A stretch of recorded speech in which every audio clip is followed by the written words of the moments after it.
All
right.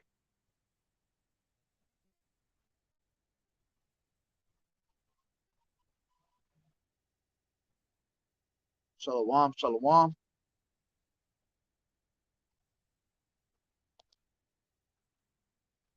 I'd like to start off by saying,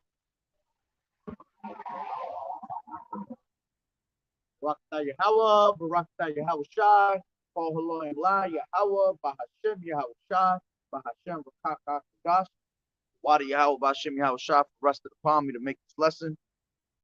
Double honors to my elders and apostles, the great millstone who grew well. Blessings and salutations to the hopeful elect that's scattered abroad, the Akim and the Akwat that's listening in. Yahweh Ratazah, Lord willing, that this lesson is edifying. So Brother Shawab Amawan, back at you with another lesson. As always, we come in, week out, to prophesy the downfall of America, prophesy on these highways and edges, the downfall of the whore of Babylon, which is also known as the Babylon the Great, all right, and to prophesy the downfall of the so-called white man, which is the devil that the Bible speaks of, all right.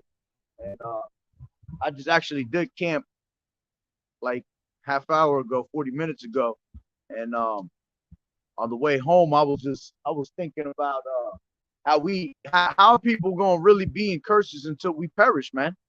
All right, and that's what brought the spirit upon me to come out here real quick in my original location, to come out here and bring out the word on that, and I'm going to Deuteronomy the 28th chapter, and like I said, I was thinking and meditating on how we really gonna be in curses until we perish, man. This is why we got to get up out of here. All right, so we no longer have to be under the curses anymore. All right, because why are we in the curses to begin with?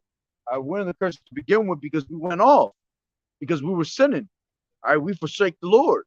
All right, and if there's no more sin in us, and the law, statutes, and commandments are in our inward parts, then we don't have no more curses to worry about. You see, because we're going to be living in what? Perfection. All right. Matter of fact, let me grab that real quick. This is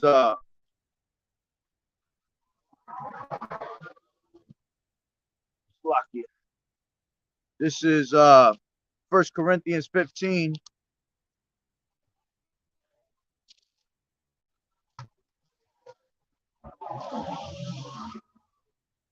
Second. 1 Corinthians 15 and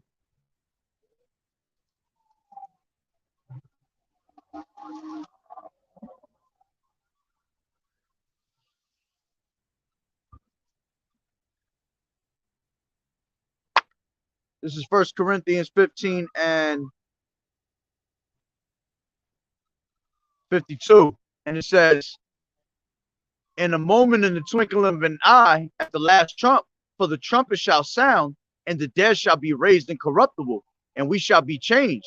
All right, yeah, because in the moment when that last trumpet sounds, all right, for Yahweh shall come scoop up his elect, all right, in the twinkle of an eye, we're going to literally be changed. Our bodies are going to be changed from these incorruptible bodies. From these corruptible bodies to incorruptible bodies.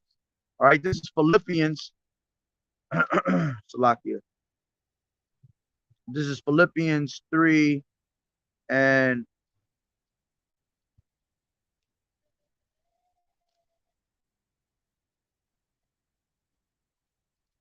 a second, trying to get there.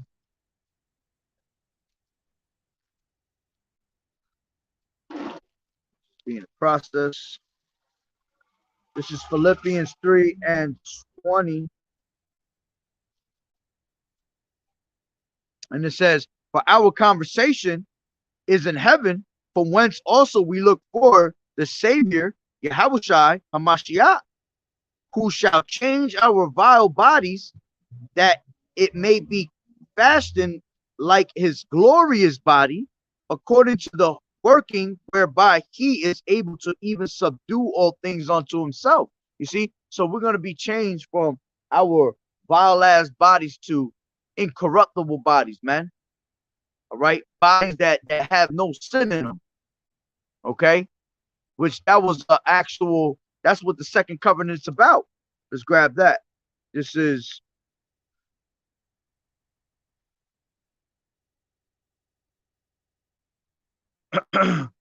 this is Jeremiah 31 and 31.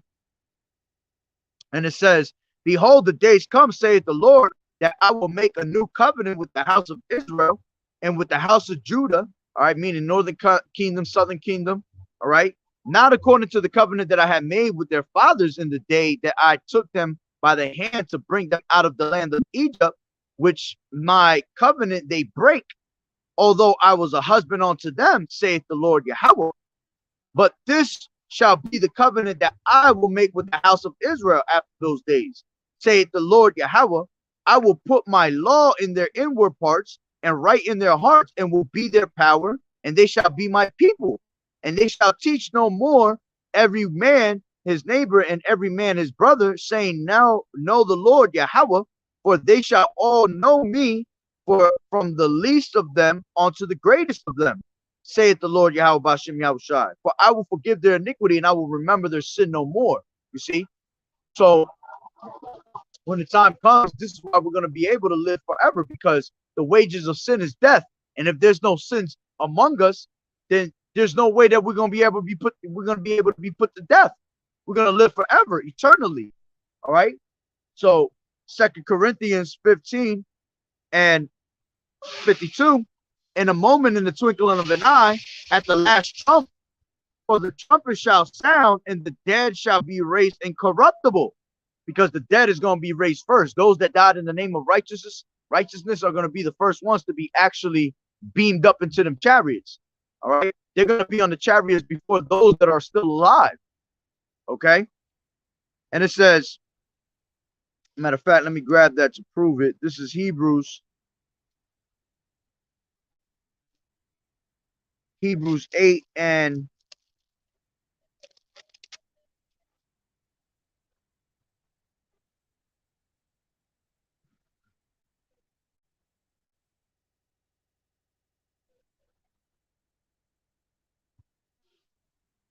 stop here.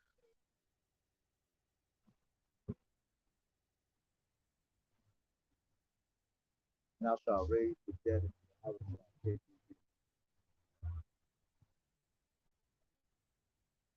shall raise the dead first.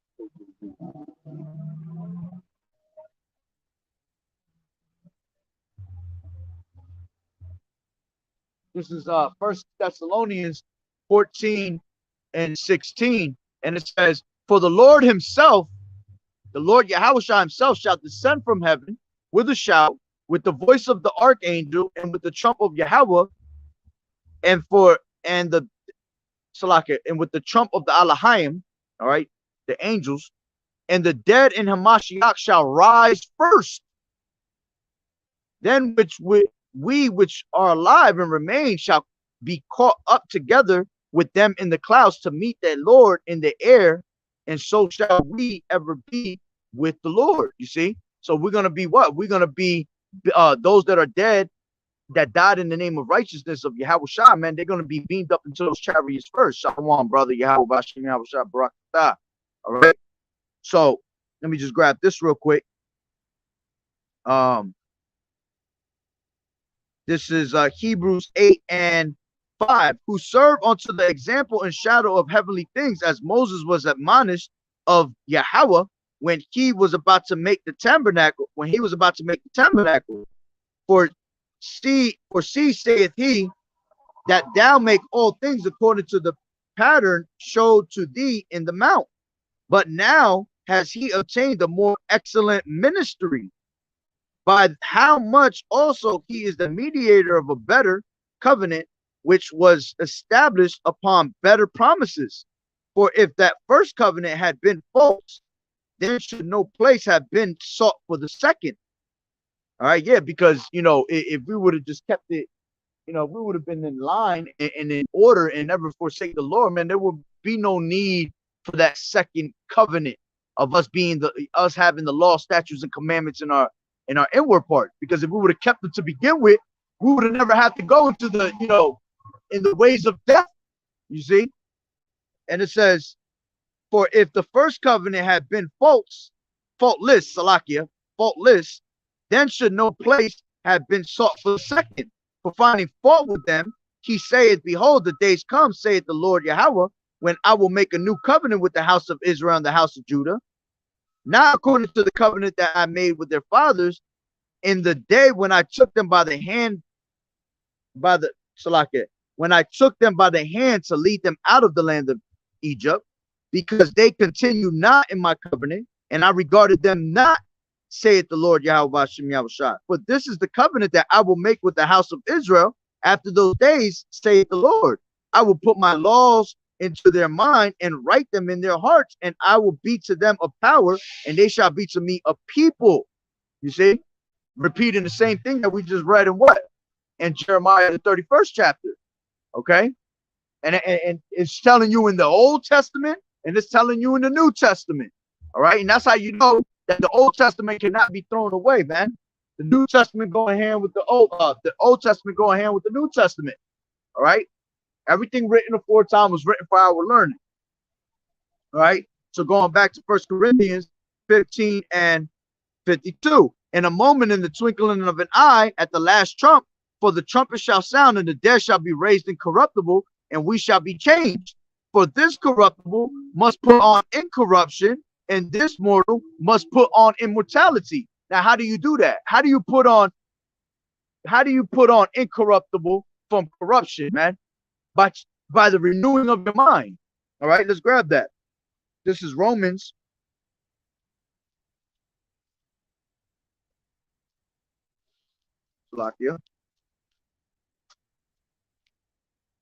This is Romans 12. Almost there. 12:1. I beseech you, therefore, brethren, by the mercies of Yahweh, that ye present your bodies a living sacrifice, wholly acceptable unto Yahweh, which is your reasonable service.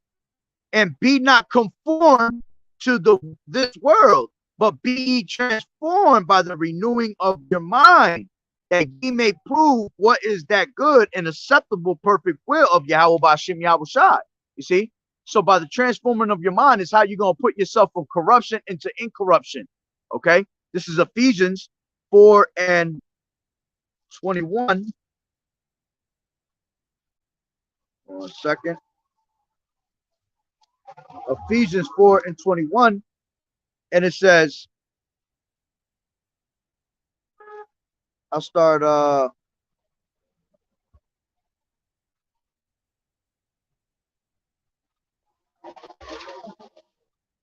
from 18. It says, having the understanding darkness, being alienated from the life of Yahweh through the ignorance that is in them because of the blindness of their heart, who being past feeling have given themselves over unto lasciviousness, to work all uncleanness with greediness.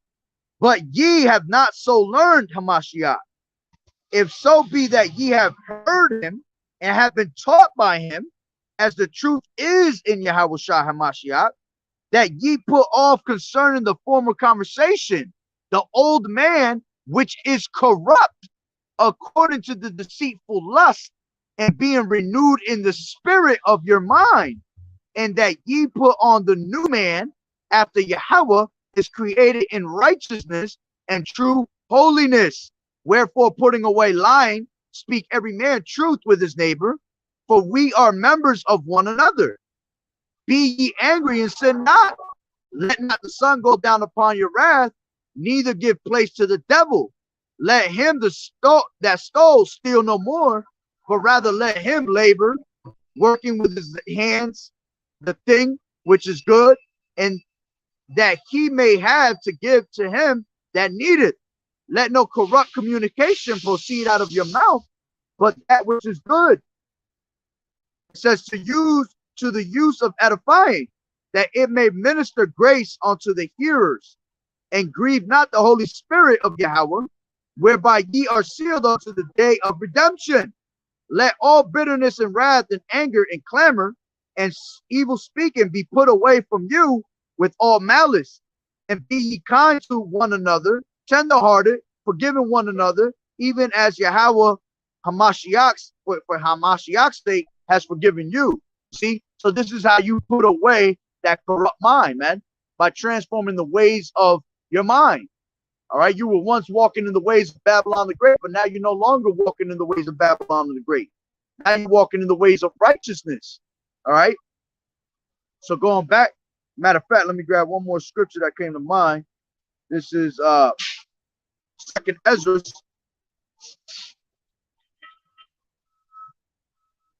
This is Second Ezra 2 and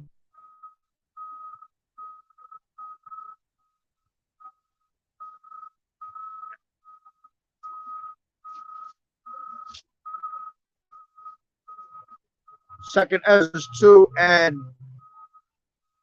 45. Actually, I'll start at 42. I saw Ezra upon the Mount Zion a great people. So like I, Ezra, saw upon the Mount Zion a great people whom I could not number, and they all praised the Lord Yahweh Bashem Yahweh with songs. And that's speaking about the elect. That's what Ezra was seeing. He was seeing the elect. All right. And it says, and in the midst of them, there was a young man of a high stature, taller than all the rest, and upon every one of their heads he set crowns, and was more exalted, which I marveled at greatly. And that tall man with the high stature, speaking of Yahushua. Okay. And it says, then said I unto the angel, oh, Salakia, my bad. 44. So I asked the angel and said, sir, what are these? He answered and said unto me, these be they which have put off the mortal clothing and put on the immortal, and have confessed the name of Yahweh Bashem Yahushai. Now are they crowned and receive palms. Then said I unto the angel, what young person is that crowneth them and giveth them palms in their hands? So he answered and said unto me, it is the son of Yahweh, whom they have confessed in the world. Then began I greatly to commend them that stood so stiffly for the name of Yahweh Bashem Yahushai. Then the angel said unto me, go thy way and tell my people what manner of things and how great wonders of the Lord Yahweh Bashem Yahushai thy power has seen. All right, thou hast seen. And that's what we do. Coming into this truth, man. The moment that we change our ways, we want to go try to make everybody else change their ways. But, you know, not realizing that in the beginning that, you know, you can't save everybody, man. And at the end of the day, you can't, you know, you can't have, this truth ain't for everybody. This truth is only for a remnant of people, man. Those that were chosen from the world to receive this truth. You see? Yeah, it's exciting when you come to this truth and you want to tell everybody about Yahweh Bashem Yahushai and the great, beautiful wonders and you know, the miracles that he's done for you, changing your ways and all that. Because all of us was at one point wicked as hell, man, doing things that we thought we'd never get away from. But we did, you see? But, you know, when you come to the realization that you can't help everybody, which at the end of the day, you can't save nobody or help anybody because, you know, the scriptures say, work out your own salvation. You know, the Lord got to heal you, man. Yahushua is the one that's got to heal you and make you come into this truth. All right. But point was that those that were getting crowned were the ones that put off the mortal clothing and put on the immortal clothing. Okay. meaning they changed their mindset, the ways of thinking. Matter of fact, let me grab this real quick. This is 2nd Ezra 14 and 4. Oh, lock here. 2nd Ezra 14 and 14.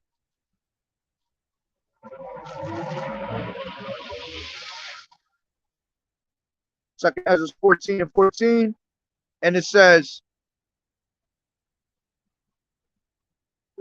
13. Now, therefore, set thine house in order, meaning you. Your house, could be mean two things. Your home, those that are in your around you. But ultimately, it's talking about you, yourself. Your house is your body. Your mind is your house. So it says, set thy house in order and reprove thy people. Comfort such of them as be in trouble, and now renounce corruption. You see, now you're renouncing corruption. So now you're going from corrupt to incorruption. Okay? Putting on that mortal clothing. Taking off that mortal clothing and putting on the immortal clothing. It says, let go from thee mortal thoughts. Cast away the burdens of man. Put off now the weak nature.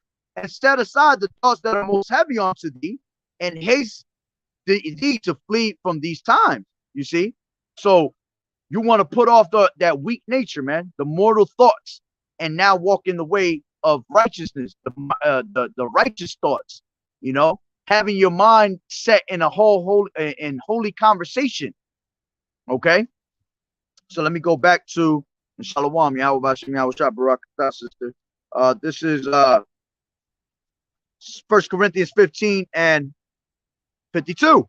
And a moment in the twinkling of an eye at the last trump, for the trumpet shall sound, and the dead shall be raised incorruptible, and we shall be changed. For this corruptible must put on incorruption, and this mortal must put on immortality. And we just explained to you how you put on, from corruption to incorruption, by your mindset, by you walking in the ways of righteousness.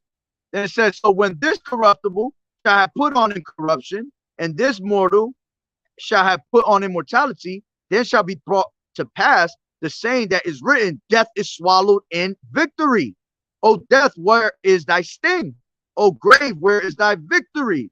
The sting of death is sin, and the strength of sin is the law. You see? So going back to what we was reading before, all right, that the law, statutes, and commandments are going to be put on our inward parts, right? So if we would have just did what we were supposed to do from the beginning, we wouldn't have a second covenant coming to us. Why? Because we would have never went off. We would have never sinned. And if we would have never sinned, we would have been living eternally. You see, but because we sin, now we have to die. You see, because the wages of sin is death. All right. And the strength of sin is what? The law. So that's why Yahweh Bashem Yahushai is going to give us them law, statutes, and commandments in our inward parts, because we were created to be immortal. Let me grab that real quick. This is second Wisdom of Solomon, Shalom, Yahweh Bashem Yahushai Barakatah, to the other sister. This is Wisdom of Solomon 2 and 23. And it says, for Yahweh created man to be immortal and made him to be an image of his own eternity. You see? So we were made to be immortal, man. And in order for us to be immortal, we have to be perfect, man, in the law. So that's why us going into the kingdom, we're going to have the law, statutes, and commandments in our inward parts, because we're going to live forever, man. So where there is no sin, there is no death. Okay? Now, let's go into these curses. All right. And this is why I named the title that, because, I really was thinking about it on the way here. Like, damn, are people really going to be under these curses until they perish? All right. Even us that's into these, we have to play the rest of our life. All right. But because we were so wicked in these bodies, all right, these bodies got to go. So when the time comes for the destruction and this place to be burnt, our bodies are going to be left right here. See, our spirit going to go up into the chariots and we're going to be given a new body, but our body itself is going to stay here and it's going to have to burn, man, because it was so, our body was so vile. All right. Now, let's go to Deuteronomy, the 28th chapter. All right. This is 28 and 1. And it says, and it shall come to pass, if thou shalt hearken diligently unto the voice of the Lord Yahweh Bashem Yahushai, thy power, to observe and to do all his commandments, which I commanded thee this day, that the Lord Yahweh Bashem Yahushai will set thee on high above all nations of the earth. Yeah, and we're supposed to be set on high. Why? Because we're above all these other nations. Deuteronomy 7 and 6. Okay, the Lord has chosen us to be above all nations, man. Okay, we are that. Let me grab that. 2 Peter's 2 and this is 2 Peter's 2 and 9. I mean, Salakia, First Peter's. Yeah, 1 Peter's 2 and 9. And it says, but ye are a chosen generation, a royal priesthood. And we all gonna be priests, all right? The 12,000 from each tribe, the 144,000, we all gonna be priests under the order of Melchizedek. All right. It says, but ye are a chosen generation, a royal priesthood, and holy nation, a peculiar people, that ye should show forth the praises of him who has called you out of darkness into the marvelous light, which in time past were not a people, but are now the people of Yahweh, which had not obtained mercy, but now have obtained mercy. Yeah, because the Lord said that in the land, all right, where you are not my people, that in that same land we were going to be called, you know, the sons of God. We were going to be called his people. Okay. Now, Deuteronomy, back to Deuteronomy 2, 2, it says, and all these blessings shall come on thee and overtake thee, and it shall hearken unto the, if thou shalt hearken unto the voice of the Lord Yahweh. Blessed shalt thou be in the city, and blessed shalt thou be in the field. Blessed shall be the fruit of thy body, and the fruit of thy ground, and the fruit of thy cattle, and the increase of thy kind, and the flocks of thy sheep. Blessed shall be thy basket and thy store. Blessed shalt thou be when thou comest in, and blessed shalt thou be when thou goest out. The Lord Yahweh Bashem Yahushua shall cause thine enemies that rise up against thee to be smitten before thy face. They shall come out against thee one way, and flee it before thee 7 ways. And the Lord shall command the blessings upon thee in thy storehouses, and in all that thou settest thine hand unto, and he shall bless thee in thy land, which the Lord Yahweh Bashem Yahushua thy power giveth thee. And the Lord shall establish thee in holy people unto himself, as he has sworn unto thee, if thou shalt keep the commandments of the Lord thy power, and walk in his ways. And all the people of the earth shall see, and thou art called by the name of the Lord Yahweh, and they shall be afraid of thee.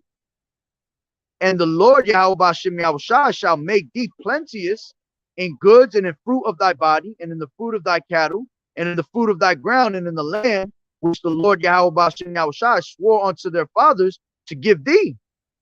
The Lord shall open unto thee his good treasure, and heaven to give the rain unto the land in his season, and to bless all the work of thine hand. And thou shalt lend unto many nations, and thou shalt not borrow. And the Lord Yahweh Bashem Yahushua shall make thee the head and not the tail.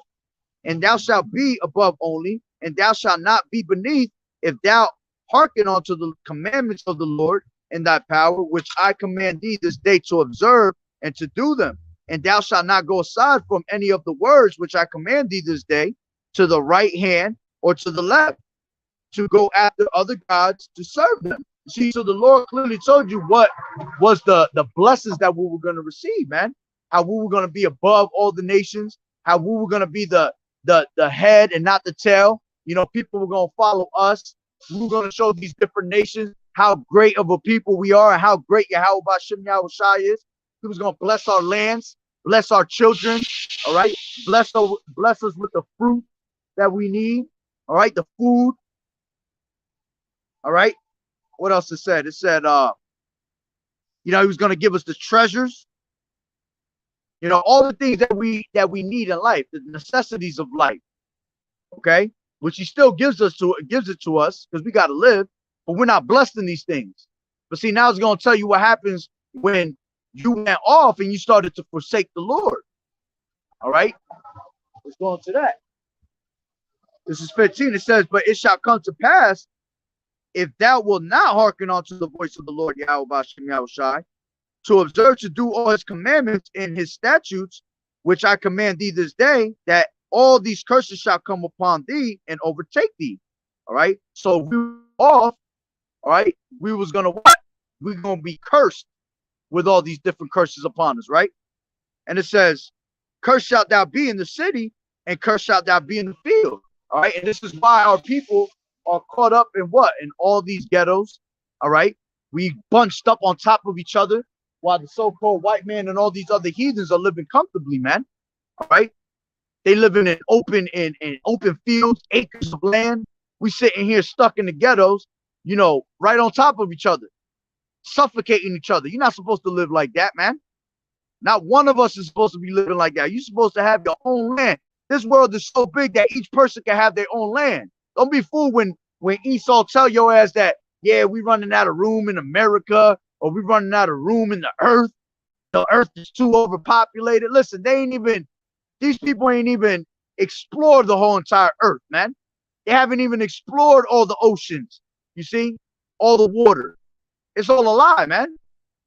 Yeah, they have the fatness of the earth, but they haven't touched everything, man. There's some things that just not meant for you to touch. Okay? And when they do find something that's never been touched, they're gonna make sure that they bring their people over there. So our people are scattered in the ghettos. That's why I said, cursed shalt thou be in the field, and cursed shalt thou be in the city. That's a curse upon us. Matter of fact, this is Lamentations. Grab that real quick. This is Lamentations 4 and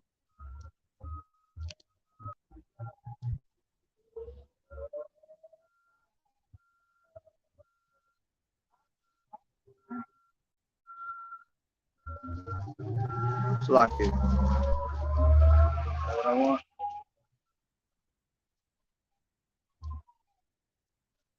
Oh, that's right. This is Lamentations 4 and 1. And it says, how is the gold become dim? How is the most fine gold changed? All right. And how do you know that we're gold? All right. Because the Lord said that I will make a man more precious than fine gold. All right. So we're considered as gold. All right. Ecclesiasticus 2. All right. And 5 says that for gold is tried in the fire. It says, when thou come to serve the Lord, prepare thy soul for temptation.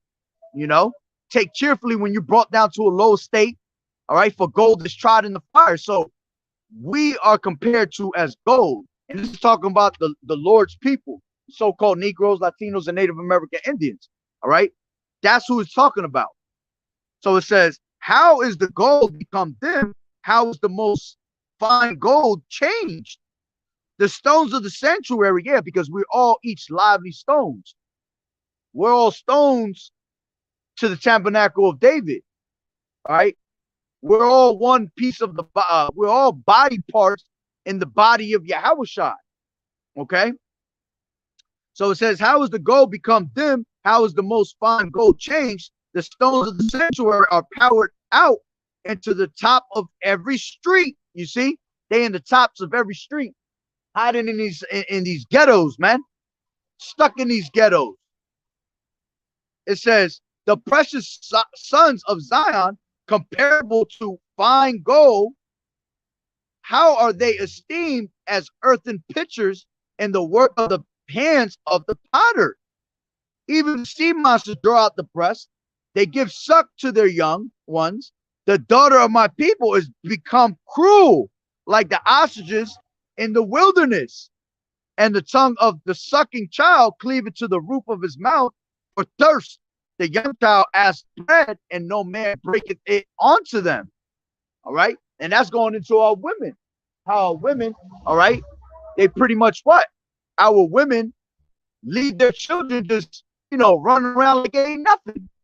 not having a care in the world. Okay, and it's telling you that even the sea monsters take care of their young, but our women don't take care of their sons and their daughters. Our men are constantly locked up, all right, or they don't take care of their sons and daughters also, which that's all part of the curses, which we're going to go into that. Okay, so our people are stuck what in the ghettos. Then it says, cursed shall be thy basket and thy store. Cursed shall be the fruit of thy body and the fruit of the land and the increase. Oh, what? I'm about to bring out his phone because should have brought my glasses. Having trouble seeing. Give me 1 second. That's better. All right. This is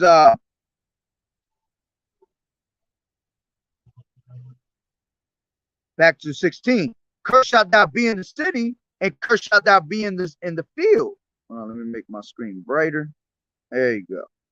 It's bright as hell now. It says, cursed shall be thy basket and thy store. Cursed shall be thy fruit of thy body, and the fruit of thy land, the increase of thy kind, and the flocks of thy sheep. Talking about what? Your children, your crops, all right, your offsprings, that we were all going to be cursed.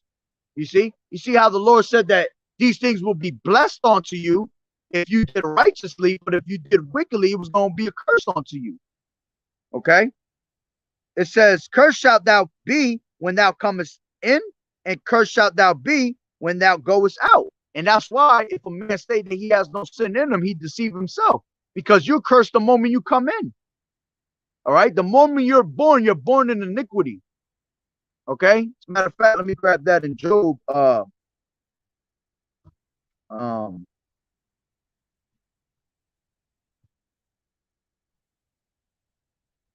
soon as you be born of a woman, your days are in trouble. KJV, Job.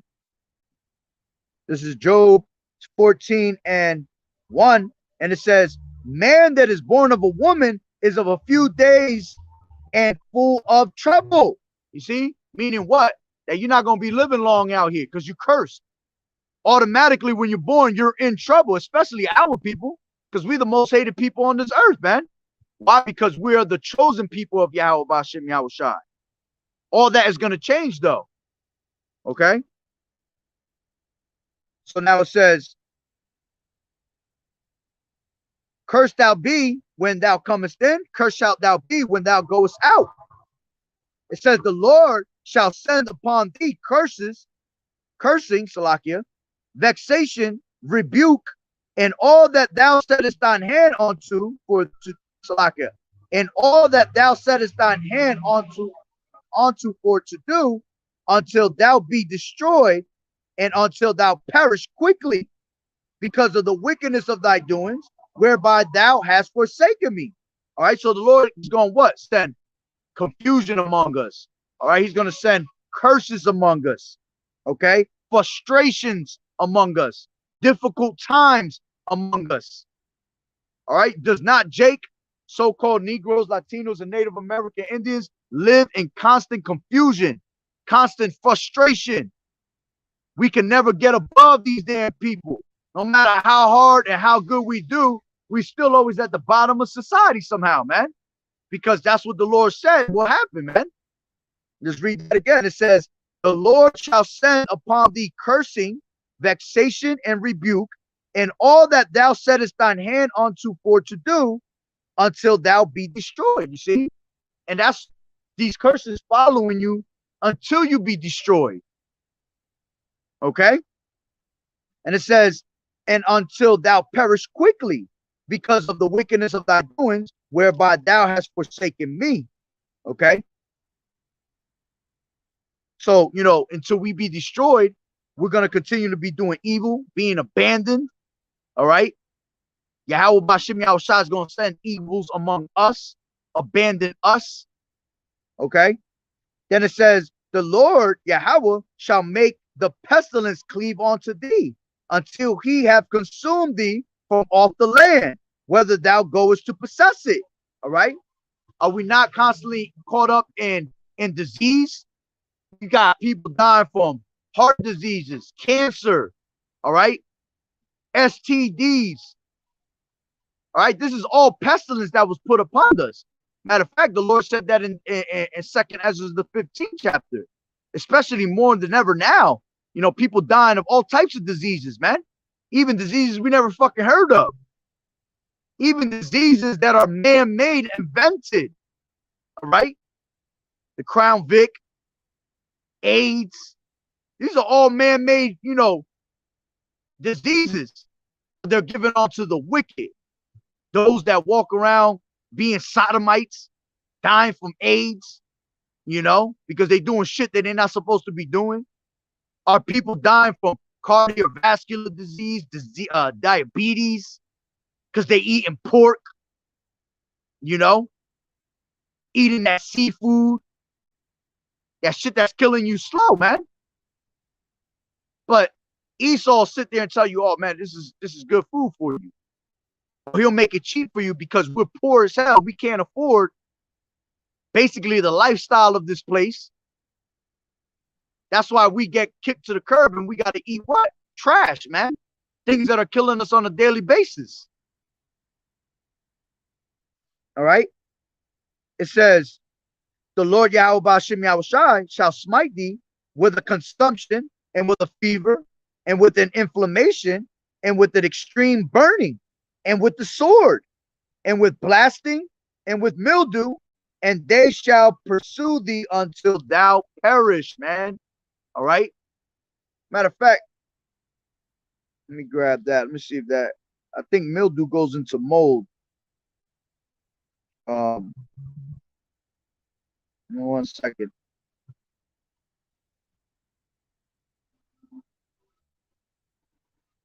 Yeah, it says a thin whitish coating consisting of minute fungal hypha growing on plants or damp organic material such as paper or leather affect or be affected with mildew. The flat was very damp and mildewed. Yeah, because, you know, even growing mildew in your home, when you grow mold in your house, man, that's because you being wicked, yo. You know, there's one thing is because you in a spot where it's just like a lot of moisture and it gets in there and it causes mildew and it causes, you know, mold. But if you look at our people that live in the ghettos, man, they literally live all in fucking mold, man. Whole house is molded. Why? Because you being wicked, man. All right, let me see if I can find that. That's a curse. He that liveth in mold, curse. KJV.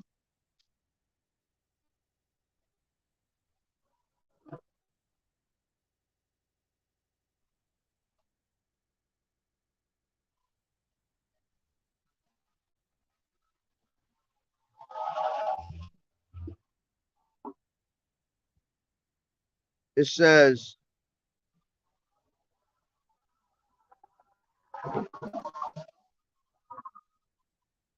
wait 1 second.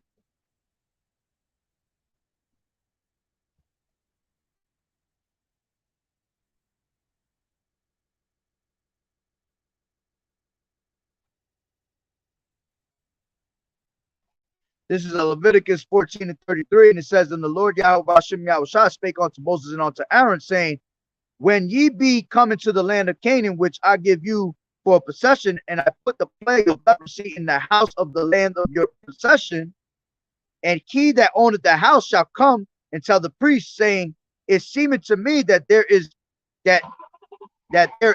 as it were a plague in the house. Then the priest shall command that they empty the house before the priest, go into it and see the plague, and that all that is in the house not be made unclean. And afterward the priest shall go in to see the house, and he shall look unto the plague, and behold, that the plague be in the walls of the house, with hollow straits, greenish and reddish, which in sight are lower than the wall. Then the priest shall go out of the house to the door of the house and shut up the house 7 days. And the priest shall come again on the 7th day and shall look, and behold, if the plague spread into the walls of the house, then the priest shall command that they take away the stones in which the plague is, and they shall cast them into an unclean place without the city. All right. And I know there's another one that goes more deep into that, where it specifically says mold. Matter of fact, this is the NIV. It says, it says, the Lord said unto Moses, when you enter into the land of Canaan, which I am giving you as a possession, and I put a spreading mold in the house in that land, you see, which also meaning us at the same time. But, you know, and I know there's a better one, I can't remember where it's at, but it specifically says that mold growing in your house is a curse, man. So, you know, when you have that in your home, when you living in the ghettos and you under these curses, you're gonna see that shit in your home, man. All types of mold. I've seen crazy ass videos, man. I've been in crazy ass houses. People don't wash their walls, you know, because it's all wickedness, man. The whole house is so polluted, man, that it's just like it's growing in mold. You growing in mold. You yourself is a damn piece of mold, man. You're molding away, dying away. All right. I'm not gonna go any further into that, but somewhere in the scriptures. But let me go back into that. It says 21. Oh no, 22. The Lord shall smite thee with a consumption, all right? Meaning what? Wasted diseases. It says, and with a fever, and with an inflammation, and with an extreme burning, you know, scorching heat, droughts, all right? Droughts cause famines, all right? You know, even burns as in diseases, man. You got diseases that burn your body, that burn you, you know. You get caught up with STDs, your ass is burning, got the burn, the clap, whatever you want to call it. Okay? It says, and with an extreme burning, and with the sword, and with blasting, okay, and mildew, and they shall pursue thee until thou perish. All right? And it says in thy heaven, that is over thy head shall be brass, Salakia, and the earth that is under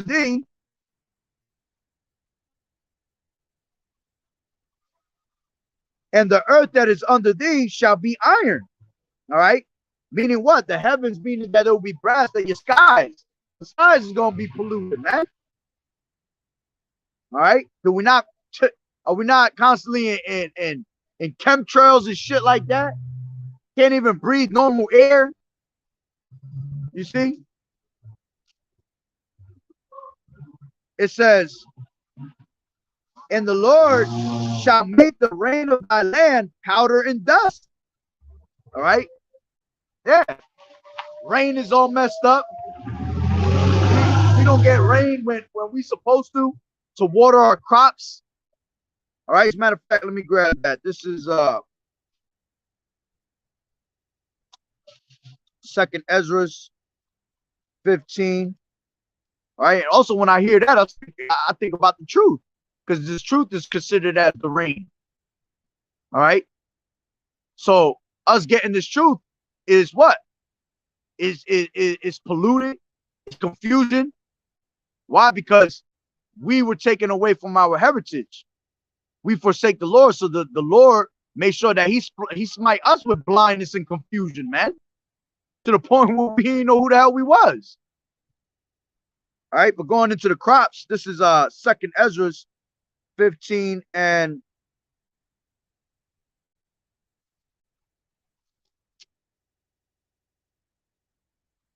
13.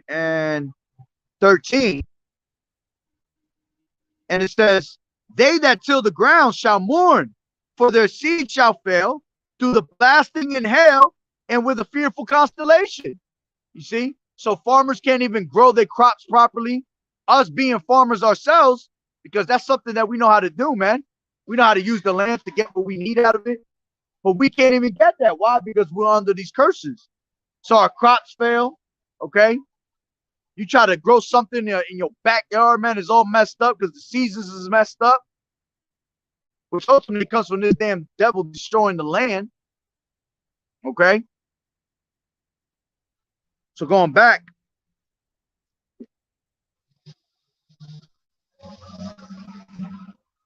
right?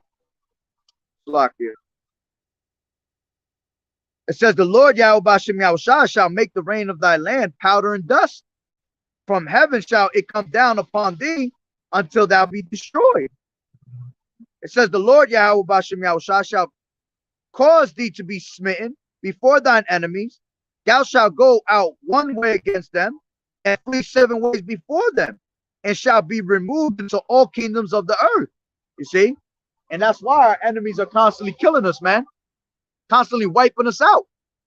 Going into Psalms 83, that they want to cut Israel from being remembered. You know? The name of Israel being in remembrance.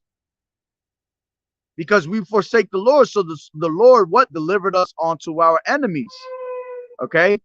All right, as a matter of fact, let me grab that. This is, which I read that earlier in the other camp I did. This is Baruch. Bring it out again. This is Baruch 4 and 6. Ye were sold to the nations, not for your destruction, but because ye moved Yahweh to wrath, and you were delivered unto your enemies. You see? So you were delivered unto your enemies, man, because we forsake the Lord Yahweh Bashem Yahushai. All right, this is, let me grab that real quick. Judith.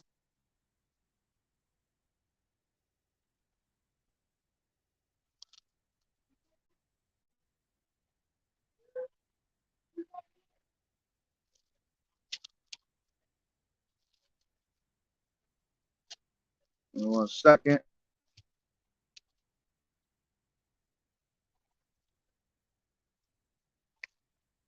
I'm oh,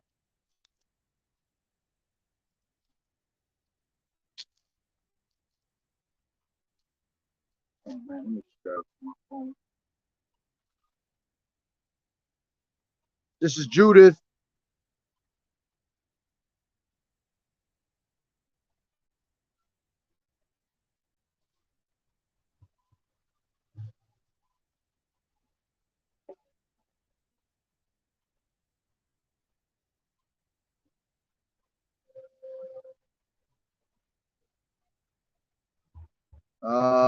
Judith 5 and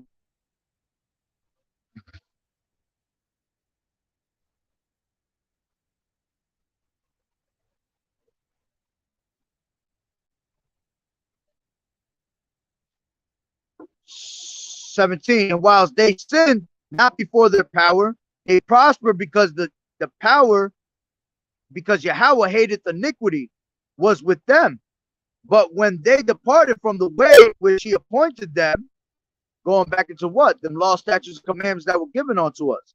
They were destroyed in many battles, very sore, and were led captives into a land that was not theirs. And the temple of their power was cast to the ground, and the cities were taken by their enemies. You see? Going back into what? The Lord delivered us onto our enemies, man. All right?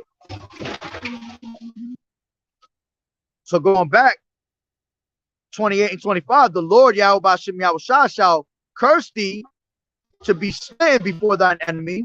Thou shalt go out one way against them, and flee 7 ways before them, and shall be removed into all kingdoms of the earth. All right.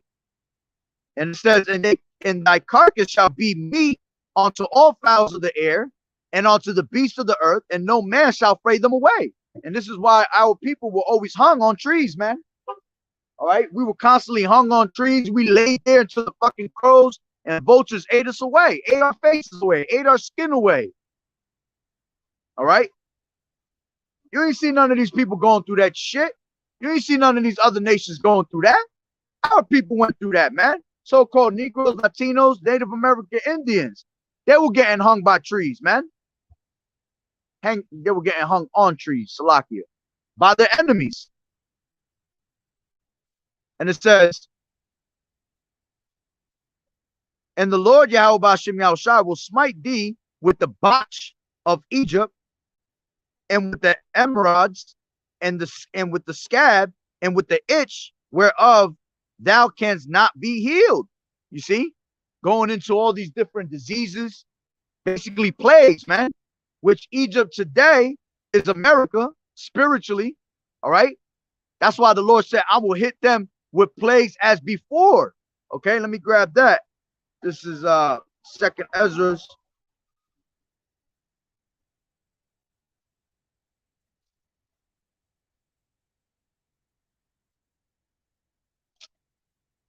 And 11. But I will bring them with a mighty hand and stretched out arm, and smite Egypt with plagues as before, and will destroy all the land thereof. You see? So America being compared to that spiritual Egypt, the Lord's going to do the same thing that he did in the time of, Moses. He's going to do the same thing again. All right? Shalom. Yahweh Bashem, Yahweh Shah, Barakatah, the brother in the heart. All right? If you haven't followed him, follow him. Beautiful brother. Go out there very diligent, man. And it's true. All right. So the Lord's going to smite, this place like he did Egypt in the past. Okay. Block here. So it says 28. And it says, and the Lord Yahweh Bashem Yahweh Shai shall smite thee with madness and blindness and astonishment of the heart.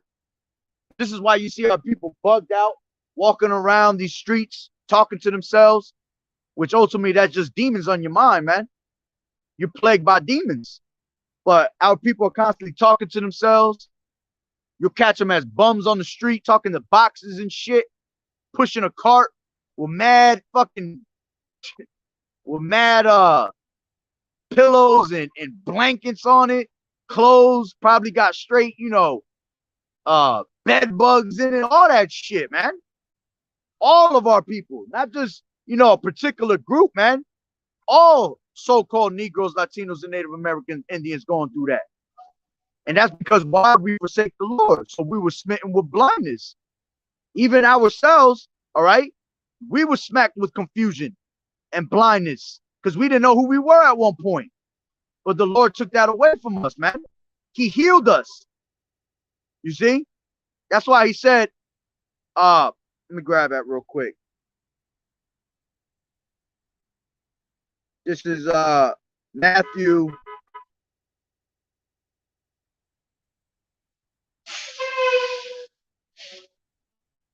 This is Matthew. What is it? 13? Is it 13? 13, yeah. 13 and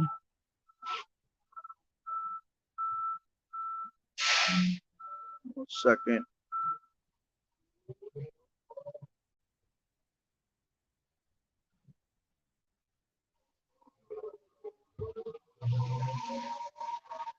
(13 and 10). And the disciples came and said unto him, why speakest thou to them in parables? And he answered and said unto them, because it is given unto you to know the mysteries of the kingdom of heaven, but to them it is not given. For whoso has, to him shall be given, and he shall have more abundance. But whosoever has not, from him shall be taken away, even that he has. Therefore speak I to them in parables, because they seeing see not, and hearing they hear not, neither do they understand. And in them is fulfilled the prophecy of Isaiah, which saith, by hearing ye shall hear, and shall not understand, and seeing ye shall see, and shall not perceive. You see? So you were smitten with what? Blindness, man. Where you couldn't even see who you were. Blindness in the mind. Not having a clue who the hell we are. Being discontinued from our heritage. All right? Why? Because we were given into the hands of our enemies. And the enemies beat the shit out of us to the point where we didn't know who the hell we was. All right? And it says, for this people's heart is waxed gross, and their ears are dull of hearing, and their eyes they have closed. Lest at any time they should see with their eyes, and hear with their ears, and should understand with their heart, meaning their mind, which that means the la'ab, and should be converted, and I should heal them. See, but now we're no longer blind anymore. Why? Because the Lord opened our minds up, man. What did he give us? He gave us that eye salve. So now we're able to see these things. So we're no longer blinded anymore. For the rest of these people, what? They're smitten with blindness, man. They got the spirit of slumber. They can't see anything that's coming their way, man, because they're so caught up in the ways of the society. And Yahweh Bashim Yahushua got their minds blinded to the point. This is like, wow, you know. Even when we try to preach to them and we teach them something and we show them proof, you know, it's like an angel just sitting there holding his ears, like, nah, you can't hear what he's saying. You know, I go to show you a verse and he's like, nah. The angel's like, nah, you can't see that. Put hands right in front of their face, man. So going back, it says,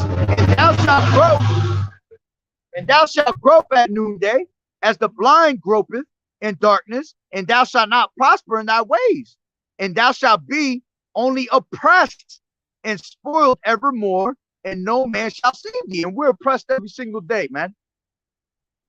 All right? We're oppressed every single day. We have no clue. Like it said, what it say? It said, and thou shalt not prosper in thy ways. Nothing that we ever do, man, do we ever succeed in it.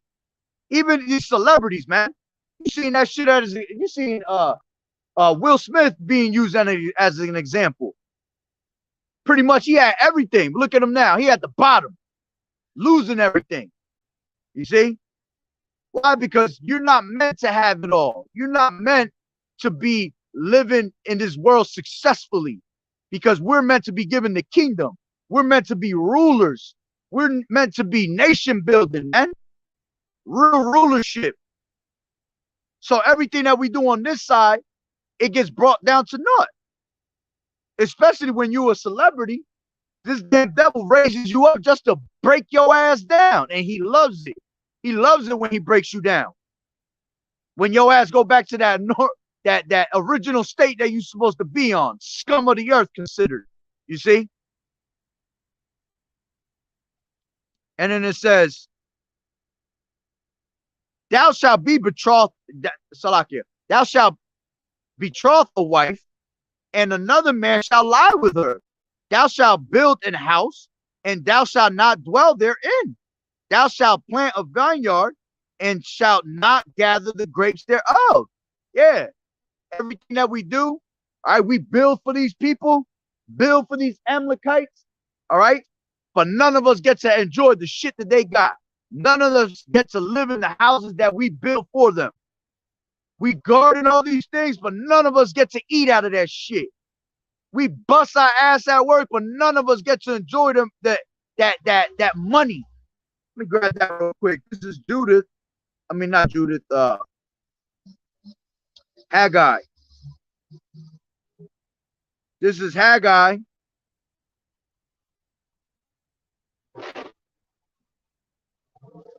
Damn, I haven't gotten to this scripture in a minute.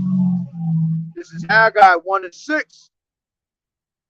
And it says, ye have sown much and bring in little. Ye eat, but ye have not enough. Ye drink, but ye are not filled with drink. Ye clothe you, but there is none warm. And he that earneth wages to put into a bag with holes. You see? Our money just, that shit go into one pocket and come right out the hole at the bottom of that pocket. All right? That's how you know we in captivity, man. To this day, subject onto payments. There's always something you gotta pay. You bust your ass all week at work, and then boom, that shit is going out your hands that quick. Let's read that again. It says, ye have sown much and bring in little. Yeah, we bust our ass and we bring a little bit, just enough to get by. That's why it tells you in 1 Timothy 6 chapter, all right, that having money is not a true blessing. You know, they say that gain is godliness, thinking that being wealthy is godliness. No, you being content and having this truth is what is true gain. You see, you got to be content. You got to be happy with what you got. Happy you alive. Happy you got a pillow to sleep on, man. You got to be happy that you have more knowledge than anything. Because without knowledge, your ass ain't gonna be able to maneuver in these streets, man.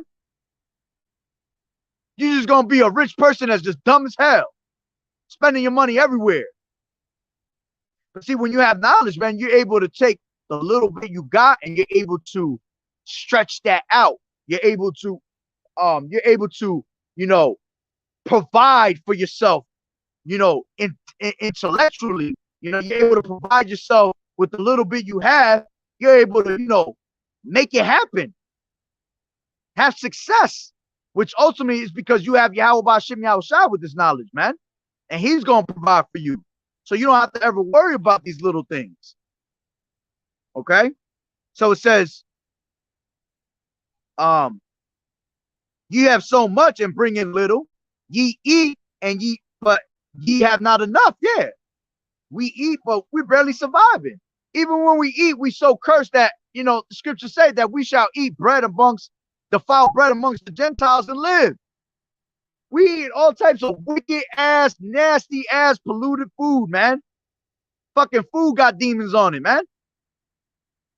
You see, and we still surviving. We're still getting by. Having diseases, and the Lord still having mercy upon us. It says, but ye are ye drink, but ye are not filled with drink. You know, we're really not, you know, eating good out here. We're really not drinking good. We're not able to relax and enjoy our food. Look at when you go to a damn job, man. You go to work, you busting your ass fucking 6 hours in a row, 5 hours in a row, and then they tell you what, go have a lunch break. How long is that lunch break? Fucking half hour, bro. By the time your ass go to the store, put in the order, pay for that shit, and go back, you got like 2 minutes to eat. Now you putting that shit in your mouth like it's no tomorrow. Can't enjoy it. Then you go home, you see, you might be depressed of the day of your job. You might hate your job. Go home, you got a cooked meal, you don't even want to eat it. You're like, fuck this shit, man. I don't want to eat this shit.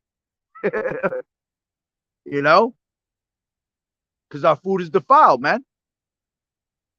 And it says, ye clothe you, but there is none warm. All right? Yeah. Matter of fact, you act like we could just go into our closet and we have like a whole shitload of clothes to put on every single day, something different. Man, we're out here wearing the same shit over and over and over again.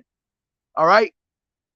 Yeah, you got some people that are just stupid as hell. They'll be like, well, you know, with my money, I'm going to spend all my money on this clothing I got.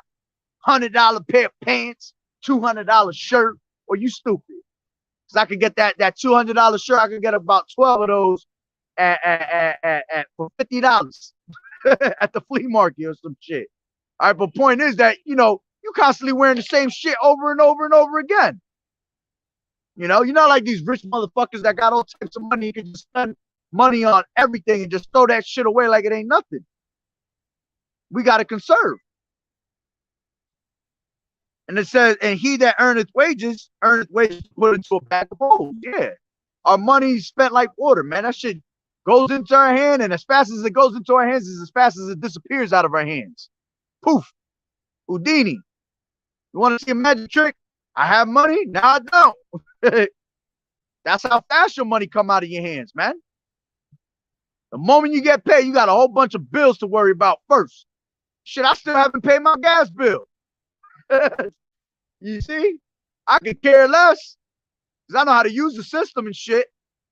But, man, I haven't paid my shit at all. I'm waiting for the ass to come and cut my shit off. But why? Because, hey, the money that I am making, I had to make sure I pay everything else off first. That was more important. I figured gas, you know, because the only thing I use in my house is gas is the heat. So it's getting nice. So, hey, cut my shit off if you want. It's about to be nice. I ain't got to use that heat no more. All right? But still, point is, you got to always be paying something. Jake late always on payments and shit. You know, I ain't like that. I pretty much pay my shit on time. Always my rent and shit like that. Sometimes I might have to, you know, pay something a little late. But for the most part, you know, shit, I've been struggling lately. It is what it is, though. But for the most part, Jake is the type that be late paying their payments and shit, man. right? Why? Because we got to worry about everything else first. Some of us have kids. Some of us have 3, 4 kids that you got to worry about. So your kids, if you a true parent, your kids gonna eat first, man. You know, and you'll sacrifice yourself. But that's the shit that we got to do. We got to sacrifice ourselves and shit like that, man. Why? Because we under those curses, man. We're not running around like the rest of these people, you know, that have all types of meals for their kids on deck. Sometimes, shit, I remember growing up, we were so poor, shit, we had to share our fucking dinner. Well, all right, we got one piece of steak here. We're gonna have to break that shit up in 3s. You know, it be like that sometimes, man. Yeah, oh yeah. See, Brother Nahar talking about it. That's right. Definitely getting vexed at my job this week, 13-hour Monday. Look at that. Bust your ass for 13 hours, bro. I remember days like that, bro, on certain jobs. That's why I had to get away from certain jobs. Because they fucking raping you for 13 hours a day. Then when you go home, you tired as hell. You don't want to do nothing but just chill for a second. But we can't. Because we got work to do. We got to put out these videos, you know. So by the time we put out these videos, you know, and do what we have to do for the day, shit, it's already time for you to go to sleep to go to work the next damn day. Had only one 30-minute break at that. Yeah, hell yeah, bro. Man, that shit, bro. That's why I used to have problems at my job. Oh, you are 10, 15 minutes late. Well, all damn well, dude, when you eat, you make sure your ass eat right. It's funny, your boss will make sure he take his ass an hour lunch break. You know? That shit ain't applying to him. He gonna make sure he eat his whole entire meal. Well, nigga, I'm gonna eat my entire meal too. Fuck out of here with that shit. You about to have me eating on the go. For that, I don't eat. That's why a lot of people bring that little lunch box. You know? I call that the slave box. Your little lunch box with a little sandwich in that shit. And you got to eat that. It got to be a sandwich because it got to be something you can make. If you go put that shit, something I got to be cooked in a microwave, well, that's 10 minutes out your time right there. You know, by the time it heats up, all that shit. That's why we end up saving food from the night before, maybe 2 days before. See, that's the shit that we got to go through, bro. That's why we got to get up out of here, bro. You know? Oh, man, he said I'm salary too. Woo! Woo! Woo! That's the, bro. I feel for you, brother. I feel for you. Shit, anytime somebody come and tell me you want a salary or out, nah, nigga, give me hourly. And fuck all that salary. Because like you said, you can put in 13 hours, you get paid 8 hours still. You can put in 2 hours and you get, that's the benefit of it when you get paid. When you do 2 hours, but you're going to get paid for 8. But for the most part, salary, they'll make sure that they use your ass, man. You see? Ain't about to use me on that mode. Hell no. This ain't 1932, bro. Hell no. All right, Salakia. So let me go back to that. This is Deuteronomy 28 and 30. All right. So we got that part out that, you know, we're going to gather, but we're not going to be able to have. Build the house and we're not going to be able to dwell in it. All right. All these houses, man. Look at the houses. Going back to where we at. Curse out thou be in the city and in the field. You're living in the ghettos while everybody else is living in fucking mansions and shit. 12 bedrooms. They don't even use fucking 2. They only use 2 of them damn bedrooms. Got 13 bathrooms. They only take a shit in 1. You know? That's bugged out. While we sitting in the fucking hood, shitting in the porta potty pretty much. You know? Willie Billy. Shalom, Yahweh Shem Yahweh Shah Barakatah. He said, glad you're back. I've been back. What you mean? I've been out here. I'm out here almost every day. I've been out for a while, man. I haven't stopped. The game don't stop. All right. And it says, thou shalt be 28:30. Thou shalt be thou shalt betroth the wife, and another man shall lie with her. We see that all the time, man. How many of us have had a woman and a woman got ran down on by another man? That's a curse. You see? It was meant for us to have a woman and another man gonna go sleep with her. In the times of slavery, we had wives, and then we had the so-called white man running down on our women. You see? Raping them, okay? Having kids with them and everything. Now, in the times that we in, our women are just so fucked up that our women is just out there doing all types of wickedness. What does it say in Timothy? All right? She that liveth in pleasure is dead while she liveth. Our women out here, they got men at home, but they still want to go sleep with another man, committing adultery. They got a good man at home, but because he's too boring, they won't go out there and sleep with 50 other fucking, 50 other odds. Now you got the women that I actually have a contest with that shit. Well, I got more bodies than you. Shit, girl, I done did 100. Well, I did 150. Well, you a nasty ass motherfucker. Simple as that. You see? This is why a lot of you women losing your fucking hair. This is why you women can't find love. This is why you women are never satisfied. This is why you women are constantly constantly at the bottom. Can't you striving to do good, but you can't. So you're always trying to look for a man to take care of you, but what ends up happening is the man ends up doing your ass dirty anyway. Why? Because you've been doing your man dirty the whole time. You're only supposed to be with one man.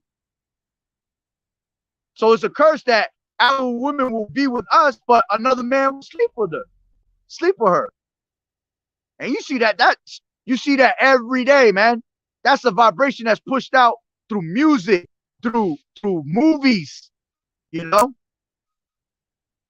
So it's the vibration that's being pushed. You got Esau telling the women, get yours, If the man do you dirty, why shouldn't you go over there and do him dirty? That's the damn agenda that Esau puts in their ear, And this is why we're in that time where the woman should compass over a man, Now the women rule over the man. All right. As a matter of fact, if one of y'all could put that up, women rule over them. Children are their oppressors. Salakia. So I don't lose my train of thought. All right. So our women are constantly cheating on their men, and they love it. They love doing that shit, man. I be seeing all types of vexing ass things on Instagram, man. Matter of fact, hold on. If a brother could put that up, please, Bubba Kushar. I gotta bring this shit out. This is how women are. It goes perfect with the scripture right here. Check this shit out. Because I was gonna do a video on this shit. This is a woman telling, and of course, you fucking women are y'all have no shame in your game. Y'all will tell the fucking world your business, man, and act like if your man ain't gonna find out the fucking social media, man. It says, where's it at? One second.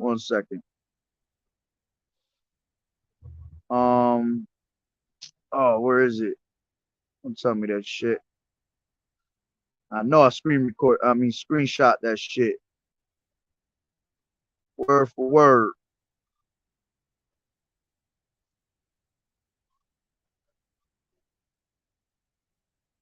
Oh, I know where it's at. Slakia, I know where it's at. It says, yeah, I'll grab that real quick. The water, brother. This is Isaiah 3:12. Water to both of y'all. It says, as for my people, children are their oppressors, and women rule over them. O my people, they which lead thee, cause thee to err, and destroy the way of thy paths. Yeah, that's why it tells you, give not thy strength unto a woman, because the women are on top right now, and they're pretty much the ones that are leading the way.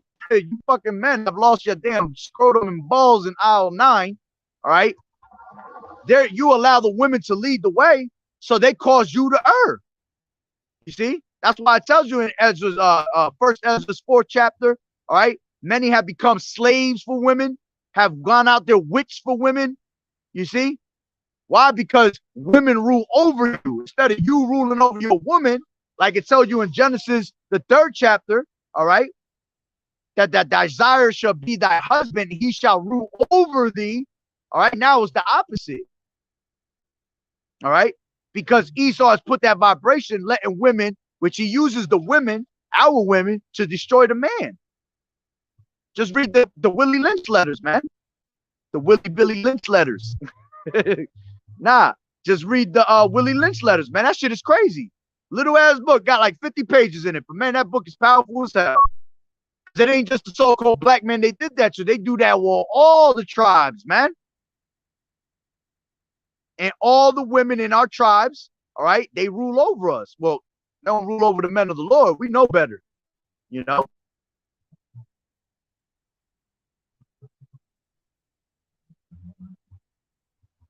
Brother had a precept right here. I grabbed that. Woo! This is Luke.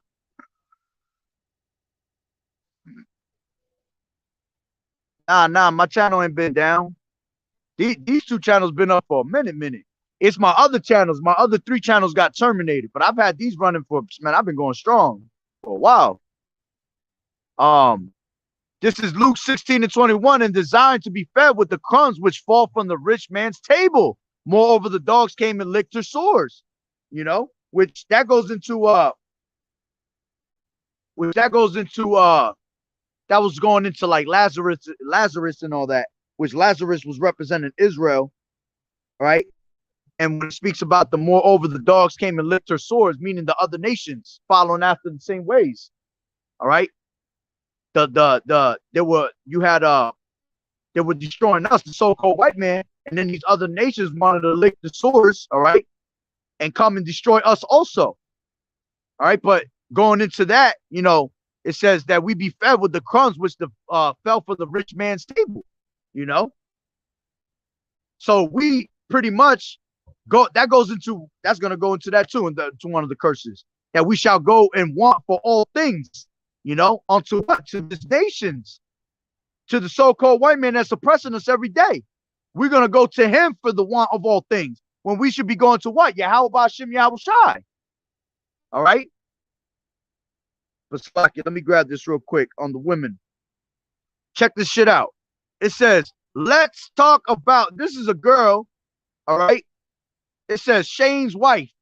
And it's funny, she put 444 after that. Hey, the Lord ain't about to have no fucking, no mercy on you, okay? It says, Kaylee's secret. Let's talk about them underground Atlanta orgies. Yeah, been to one? Y'all been to one? I have. Here's my story. For my 30th birthday 2 years ago, my best friend suggested we should go to one. She's a big freak. I'm not though, but I was curious. We signed up on this secret website and had to fill out a bunch of paperwork. Then we had to go get tested. Once we submitted everything and we were good to go, we got a special invite to a show up in the secret address. It says the orgy was on Saturday night at this house all the way out in Lithonia. I was scared as hell. But I said to myself, YOLO, you hear this bullshit? That's that spirit of Esau. Everything started at 7 p.m. Walked inside, we were frisked by security and then taken to a different area to take our clothes off. It says we were then taken to a different area. Soon as we walked inside this semi-dark room, I saw like 400 people just smashing, all right?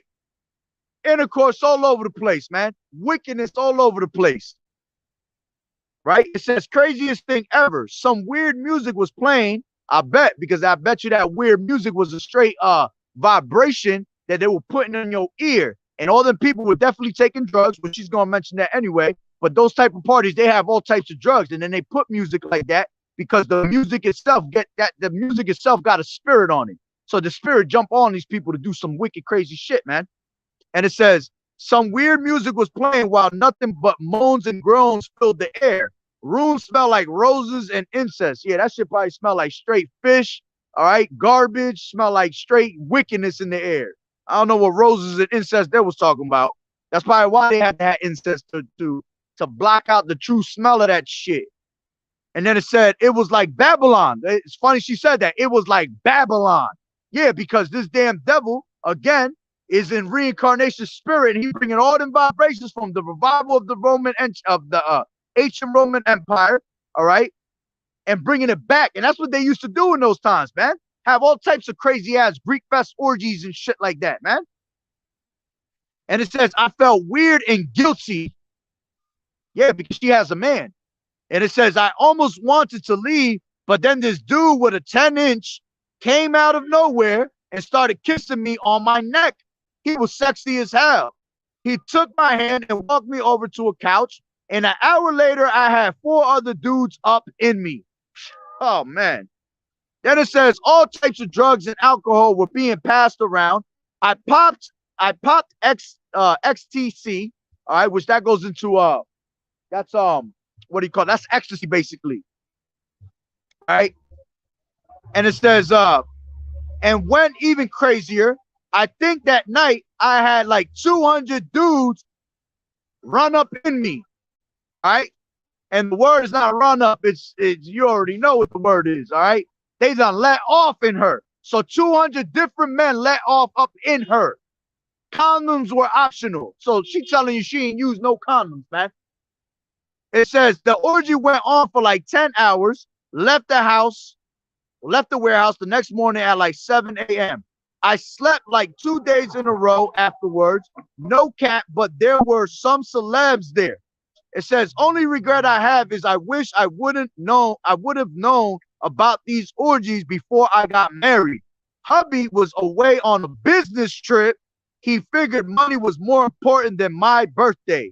Well, 200 other men showed me just how important I was that weekend.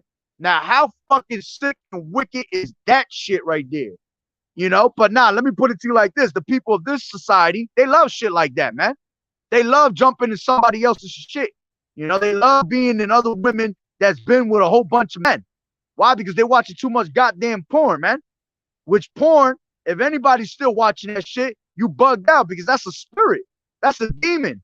All right? Why you think it's free? Because Esau knows that has a spirit and a certain vibration on it, and he wants you to be consumed by that spirit and vibration, man.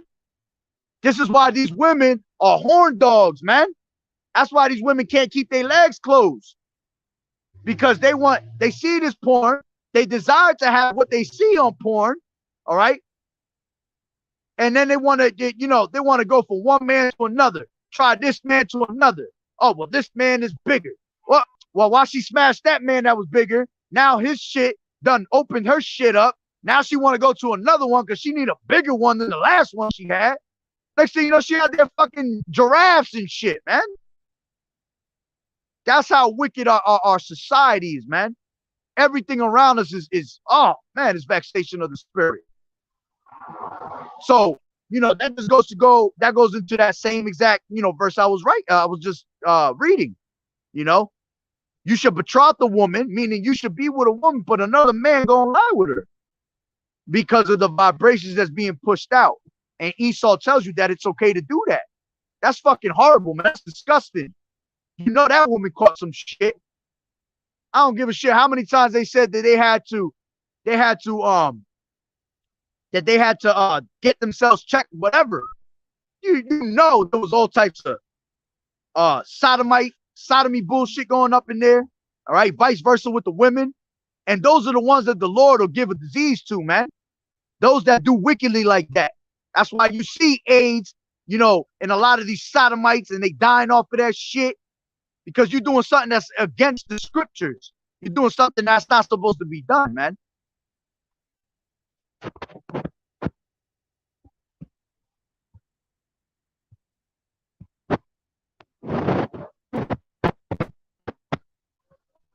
Oh, yeah, you read that shit? Yeah, it's just crazy, bro. That shit's disgusting, bro. That's right. Proverbs 6:32. But whoso committeth adultery with a woman lacketh understanding.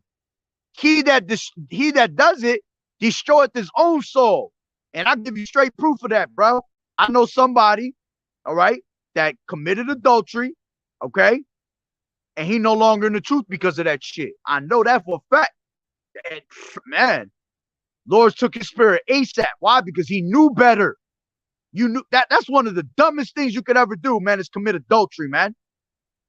And you got to understand that you're going to be tempted in that one heavy. You know? Just think of Joseph.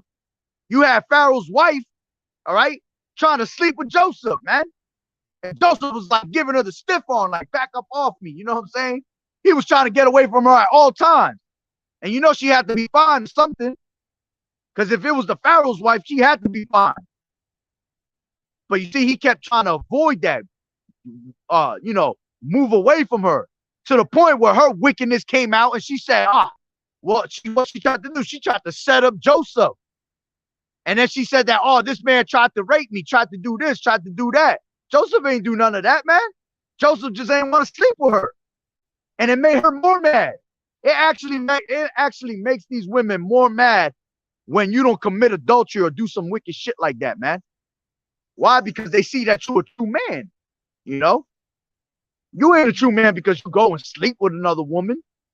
I mean, when you go to sleep with a woman that has a man, hell no, man, that makes you a fucking cornball, bro. That means you got no game. Here it is that the Lord blessed us with, you know, 15-1 in society. You know, there's plenty of fish in the sea. Let's say it like that. And your ass want to go and grab something that's already been ran through. That shit nasty as hell, bro. You know? But let's just, you know, go back to that verse. All right, Shalom, Yahweh Shem Yahweh Barakatah. That's right. We go all day with the descriptions on women.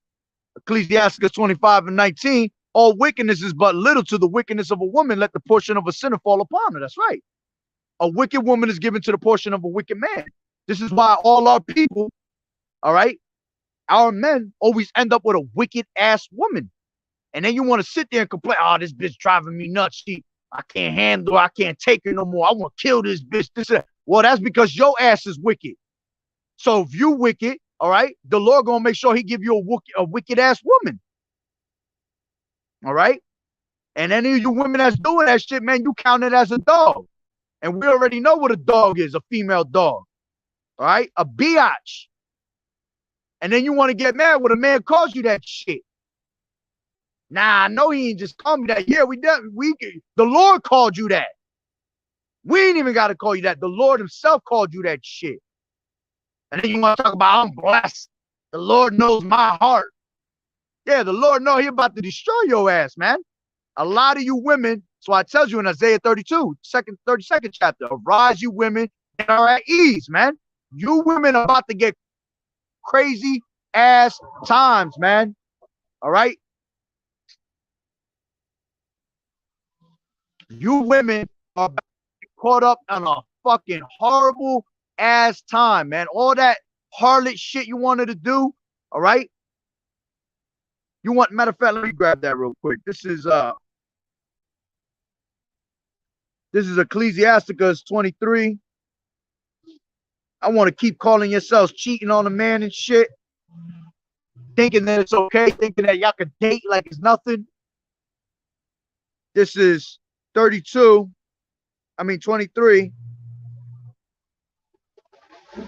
Ecclesiasticus 23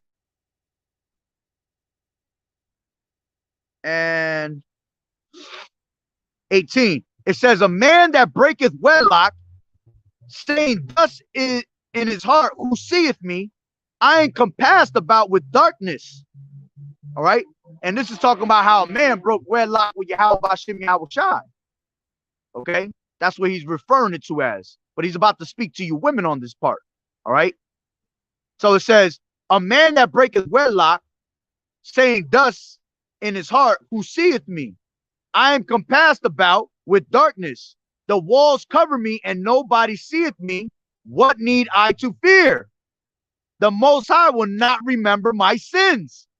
Such as a man only feareth the eyes of men, and knoweth that the eyes of the Lord are 10,000 times brighter than the sun. And who's the eyes of the Lord, man? Okay, the angels constantly watching your wickedness. All right, the eyes of the Lord are upon the sinful kingdom. All right, beholding the good and the evil. And then it says, nobody seeth me, what need I to fear? The Most High will not remember my sins. Such as a man only feareth the eyes of men, and knoweth that the eyes of the Lord are 10,000 times brighter than the sun, beholding all the ways of man, and considering the most secret parts. He knew all things ere ever they were created. So also after they were perfected, he looked upon them all. It says, this man shall be punished in the streets of the city, and where he suspecteth not, he shall be taken. Now listen closely. It says, thus shall it go on also with his wife that leaveth her husband and bringeth in an heir by another. For first she has disobeyed the law of the Most High. Yeah, you disobeyed the Most High by what? By going to sleep with another man, because you're supposed to be with one man. All right. And you're not supposed to leave that man until he either dies or he gives you a bill of divorce. All right. And if he dies, you're actually supposed to go on to the brother to continue the brother's legacy if he didn't have a kid with you. All right. And if he don't want to be with you, then, you know, he's brought before the elders, and then she gets to, you know, loosen up his shoes, spit in his face, all that. All right. But the point is, you're not supposed to leave no man until he either dies, all right, or he gives you a bill of divorce in your hand. And then it says, Salakia, thus shall it also go with the wife that leaveth her husband and bringeth in an heir by another, meaning having another man, having a kid with another man. All right. For first she has disobeyed the law of the Most High, and secondly she has trespassed against her own husband, and thirdly she has played the whore in adultery and brought children by another man. You see, so you done committed 3 sins in one by you going to go deal with another man. All right, when you already have a man at home. See, and it was all a curse, man, that our women will be betrothed, but they will end up sleeping with another man. All right. So I cut off on that, continuing on. I'll stay on women forever. Forget about it. All right. So this is 28 and 30. Thou shalt be betrothed. Thou shalt betroth the wife, and another man lie with her. Thou shalt build an house, and thou shalt not dwell therein. Thou shalt plant a vineyard, and shalt not gather the grapes thereof. Thine ox shall be slain before thine eyes, and thou shalt not eat thereof. Thine ass shall be violently taken away from before thy face, and shall not be restored to thee. Thy sheep shall be given unto thine enemies, and thou shalt have none to rescue them. So yeah, all your goods is going to be taken away from you. All your cattle, all your food. All right, which is going to happen today. You know, you got these people that they don't even know what's going on. And pretty soon these martial law troops are going to be like, man, sparing none. What you think they're going to do? They're going to run up in your house, spoil your goods, take everything you got in your house. If you one of them crazy ass doomsday preppers, all that shit going to be taken away from you. You know, anybody that's a doomsday prepper, the Lord's saving that food for us. But when the time comes that we got no food, yeah, we're going to be running up in your shit because you're going to be already thrust through. So yeah, that house is going to be empty. And because we're going to be like pilgrims upon the earth, all right, we're going to run into places like that, man. All right. So it says, thy sons and thy daughters shall be given unto another people, and thine eyes shall look and fail with longing for them all day long. And there shall be no might in thy hand. Yeah. In captivities, your children was getting taken away from you. Okay. These men were taking and ravishing your kids, boys and girls. All right. You see that shit today. You see children getting taken away from your eyes all the time, man. and then they get used in the sex trade and in the sex slave trades and shit. Okay, as a matter of fact, let me grab that. Where's that at?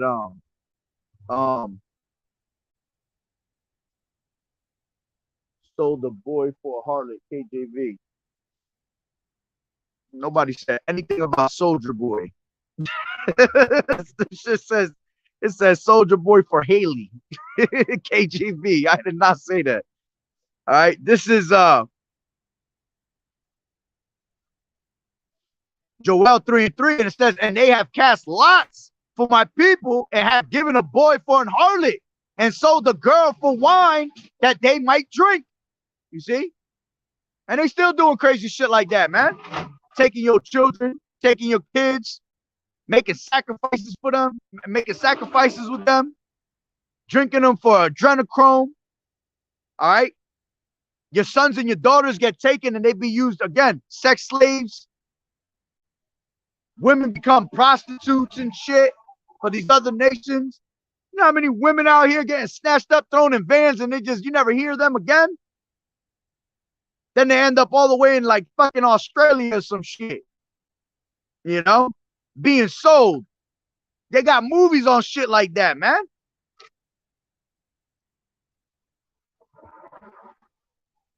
So it says, thy sons and thy daughters shall be given unto another people, and thine eyes shall look and fail with longing for them all the day long.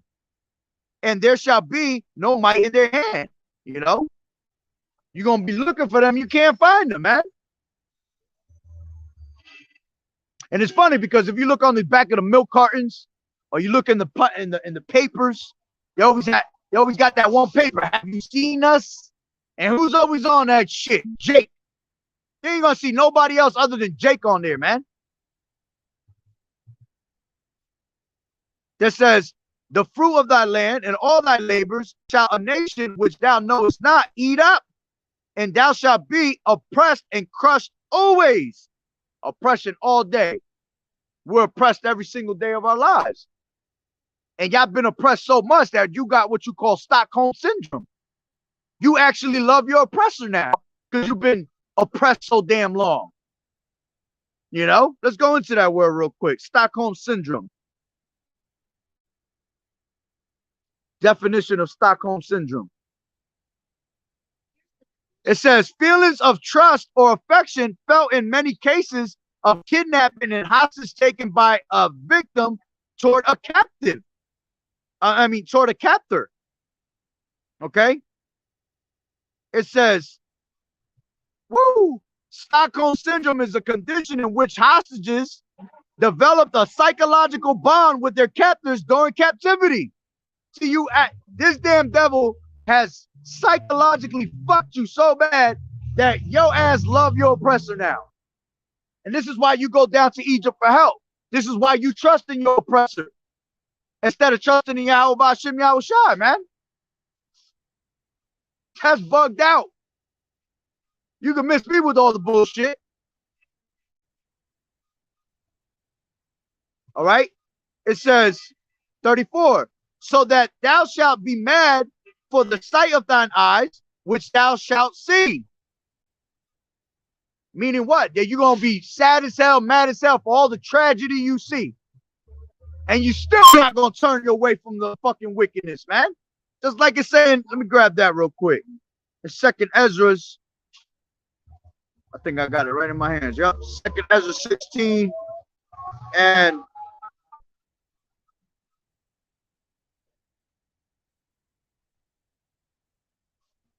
19. Behold, famine and plague and tribulation and anguish are sent as scourges for amendment. But for all these things, they shall not turn away from their wickedness, nor be away mindful of the scourges. You see, all these things happening to your ass, and you still won't change from your wicked ways. You still gonna continue in it. Not realizing that the Lord is scourging your ass, man. Bringing all this tribulation upon you because you were doing wickedly. Okay? So it says, Salakia 35, the Lord Yahweh shall smite thee in the knees and in the legs with a sore botch that cannot be healed from the sole of thy foot onto the top of thy head. All right, going into what? Boils, diseases, head to toe, which that mentions that twice, mentions that a couple times. Why? Because the Lord letting you know that diseases come through him, from him. He's the one that heals also your diseases. You don't need no physician. You don't need no damn doctor. Matter of fact, it tells you that in the scriptures. All right. A sinner shall, how's it go? I think it's in 38. Let me see. Ecclesiasticus 38.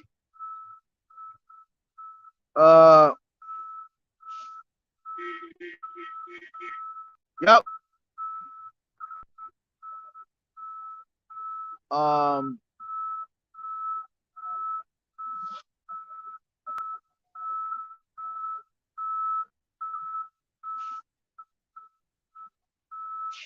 Salakia, give me 1 second. Yep. 15, 38, 15. He that sinneth before this maker, let him fall into the hands of a physician. Woo! That's why a lot of you niggas be ending up in the hospitals, man, with diseases and all types of crazy ass sicknesses, because you sinning. So you gonna fall into the hands of a physician, which ultimately the main physician is Yahushua. So you gonna fall into the hands of Yahushua, man. Okay.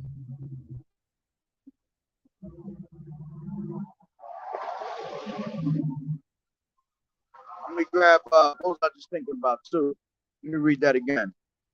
Oh, let me get that. Because Yahushua is the only one that can heal you, man. This is Psalms 103. Psalms 103 and 3.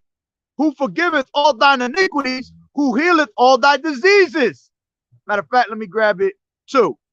Bless the Lord Yahweh, O my soul, and forget not all his benefits, who forgiveth all thine iniquities and who healeth all thy diseases, man. So whenever you have a disease, man, whenever you're going through it, all right, the only one that could take you out of that misery is Yahweh B'Shem Yahushai. Not no day. Now, there are doctors, healers that were sent on earth, you know, with natural remedies to, you know, heal you for certain things. But still, even then, the main healing is going to come from Yahweh B'Shem Yahushai, man. If you pray and you ask for forgiveness for whatever you did that got you there, hey, the Lord going to take it away from you, man. He going to heal you. You see? So going back to Deuteronomy 28. It's like I know I'm going a little long, but damn, I got to keep pushing. All right. This is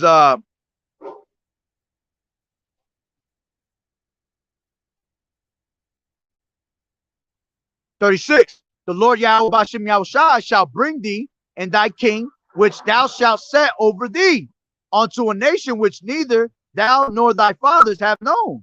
And thou shalt serve other gods, wood and stone. All right. And this is why we're out here in America, you know, worshiping on fucking, not us, but these 2/3 worshiping on what? All right. Caesar Borgia. All right. All types of Muslim deities and shit. Okay. All types of other gods, wood, stone, plastic, cardboard, paper, money. You see? All types of different gods, cars. Y'all even worshiping yourselves, man. Worshiping man, not worshiping Yahweh B'Shem Yahushai. It says, and thou shalt become an astonishment and a proverb and a byword among all nations, whether the Lord Yahweh shall lead thee. That's why we call niggas spicks. All right. Indians, Puerto Ricans, blacks. All right. All these crazy different names, because it was meant for us to be called a byword, a proverb, you know. But see, now that we come back into the truth, now we know what? Now we know we Hebrew Israelites. Now we know the name of Yahweh B'Shem Yahushai, man. You see? And this is why the world is hating us now. Because they want you to be that proverb. They want you to be that byword. They don't want you to wake up. Okay? Shalom, shalom, Yahweh Bashim Yahushua Barakatah. That was the spirit. That's right. There it is. There it is. Spirit, spirit. All right. So it goes into 38. Thou shalt carry much seed out unto the field, and shalt gather but little in, for the locust shall consume it. The crops are constantly getting messed up. We already went into that. Thou shalt plant vineyards and dress them, and shalt neither drink of the wine nor gather the grapes, for the worm shall eat them. Yeah, all our food is defiled, man. All right, even wine, even our wine is defiled, man. I like drinking wine, but that's Esau's wine. I can't wait, Lord willing, if I am of that elect, man. I can't wait to have Yahushua's wine. Woo! Sit down and actually drink some real wine with your Yahushua. Oh man, I can't wait for that. Can't wait to sit there and have, you know, wine, real true wine with my Akims, man. Talking about this fucking shithole. You know? It says, thou shalt have olive trees throughout all the coast, but thou shalt not anoint thyself with the oil, for thine oil shall cast its fruit. Thou shalt beget sons and daughters, but thou shalt not enjoy them, for they shall go into captivity. You know, how many people have lost to captivity, man? Their sons and their daughters, man. All right. How many people just living in this captivity right here without shackles and chains around your hands and feet, and have lost your kids in war, on the streets, straight bullets, you know, sicknesses and things like that. Whoo, lots of people, man. You ever seen when a kid's like 2, 3 years old and judgment come upon them? Man, that's horrible. But hey, it was needed. Whoever perished being innocent, man. Nobody dies being innocent. You have to pay for something in your past life. It tells you that in Second Ezra. What is that? Second Ezra 7:56, around there. All right. That let me grab it real quick. As a matter of fact, so I don't butcher it. So I quoted it.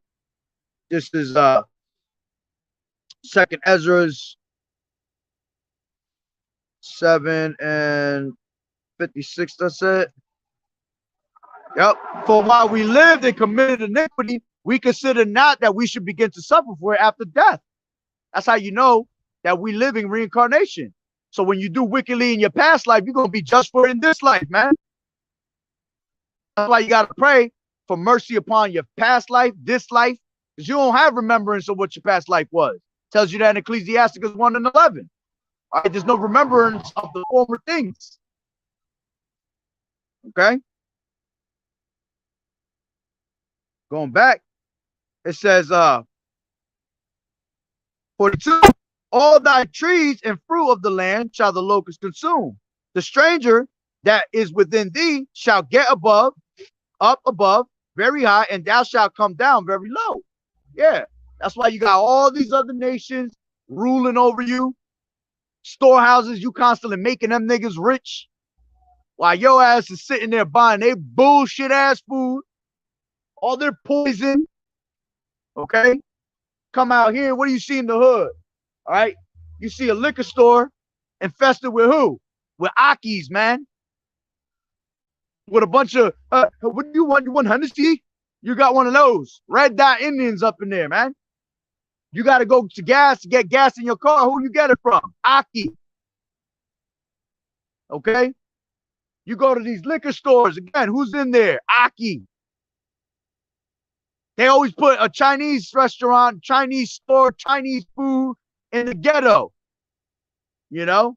Moab over there selling you rats. Selling your ass all types of nasty ass dogs and cats. And your ass think it's chicken. And you like, damn, this General Toso's chicken tastes good. Not knowing that shit is the left ass cheek of a rat. Nasty, bro. It says it says he shall lend to thee, and thou shalt not lend to him. Yeah, everything we get is from these damn other heathens, man. All right. It says, he shall be the head and thou shalt be the tail. Yeah, we following his ass. See, an animal, when he's walking, right, what leads? The head, the front of his body. The tail is behind him. That's how we are. These motherfuckers is leading, and we just following them behind them like, yeah, holding on to their hands. You see? It says, moreover, all these curses shall come upon thee and shall pursue thee and overtake thee. And overtake thee till thou be destroyed, because thou hast hearkened not unto the voice of the Lord Yahweh Bashem Yahushai, to keep his commandments and his statutes which he commanded thee. You see? And that's what I was thinking on the way here to make me do this lesson. I was literally sitting here just like, damn, yo, we is not gonna get up out of these curses until Yahushai come. We gonna be in these curses till we die. So if you know that these curses are going to consume you until death, why the hell wouldn't you want to do righteously, man, before the Lord? It's nothing better to do. Because if you don't, then you're living in the curses. Ecclesiastes 3:21, who knoweth the spirit of man that goeth upward and the spirit of the beast that goeth downward to the earth? See? Because your spirit, when you die, you go up to Yahweh Bashem Yahushai, man. Okay? Then you come back. Tells you that in Psalms. What is that? Psalms. Let me grab that real quick since you brought it up real quick. And that renew the face of the earth, KJV. Yeah, I thought that's where it was. This is Psalms 104, 30, and I wasn't too sure. This is 104 and 29 Psalms. Thou hidest thy face, they are in trouble. All right, yeah, because the Lord hided his face. He hid his face away from us because we forsake him. So that makes us in trouble. Now we're in trouble by these other nations. Now all evil comes upon us. It says, thou takest away their breath. Yeah, we end up dying. They die and return to their, as a matter of fact, just thought about that even better. All right, what's the breath? The breath is considered this knowledge, wisdom, and understanding. So look at it this way. Thou hidest thy face. Why? Because we forsake the Lord, so he turned his face away from us. They are in trouble. Yeah, we're served onto these other, we're given onto the hands of our enemies. All right. It says, thou takest away their breath. Yeah, take away our knowledge. He take away our knowledge from us. Now we stupid. Now we remain in the congregation of the dead. They die because we lack knowledge. Now we're put to death and return to their dust. Then we go back into the ground. Spirit goes back into the heavens. Yahweh Bashem Yahushua is the father of all spirits. Then it says, thou sendest forth thy spirit. Now after 3-4 generations, because we're reincarnated every 3 and 4 generations, now our spirit is sent back to the earth. It says, thou sendest forth thy spirit. They are created. How are we created? Through having through blood, man. Flesh and blood. Your parents get it on. After having 6 drinks on a Saturday night, they got it popping. Now your ass is coming back. And thou renewest the face of the earth. Okay? Yeah.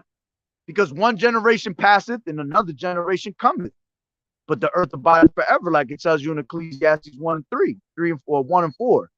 All right? So you come back. And when you go into that word reneweth, I believe it does go in it. When you go into it deep, it'll show you that reincarnation is pretty much established. It goes into regeneration, to renew something. When you regenerate something, you're renewing it. Okay?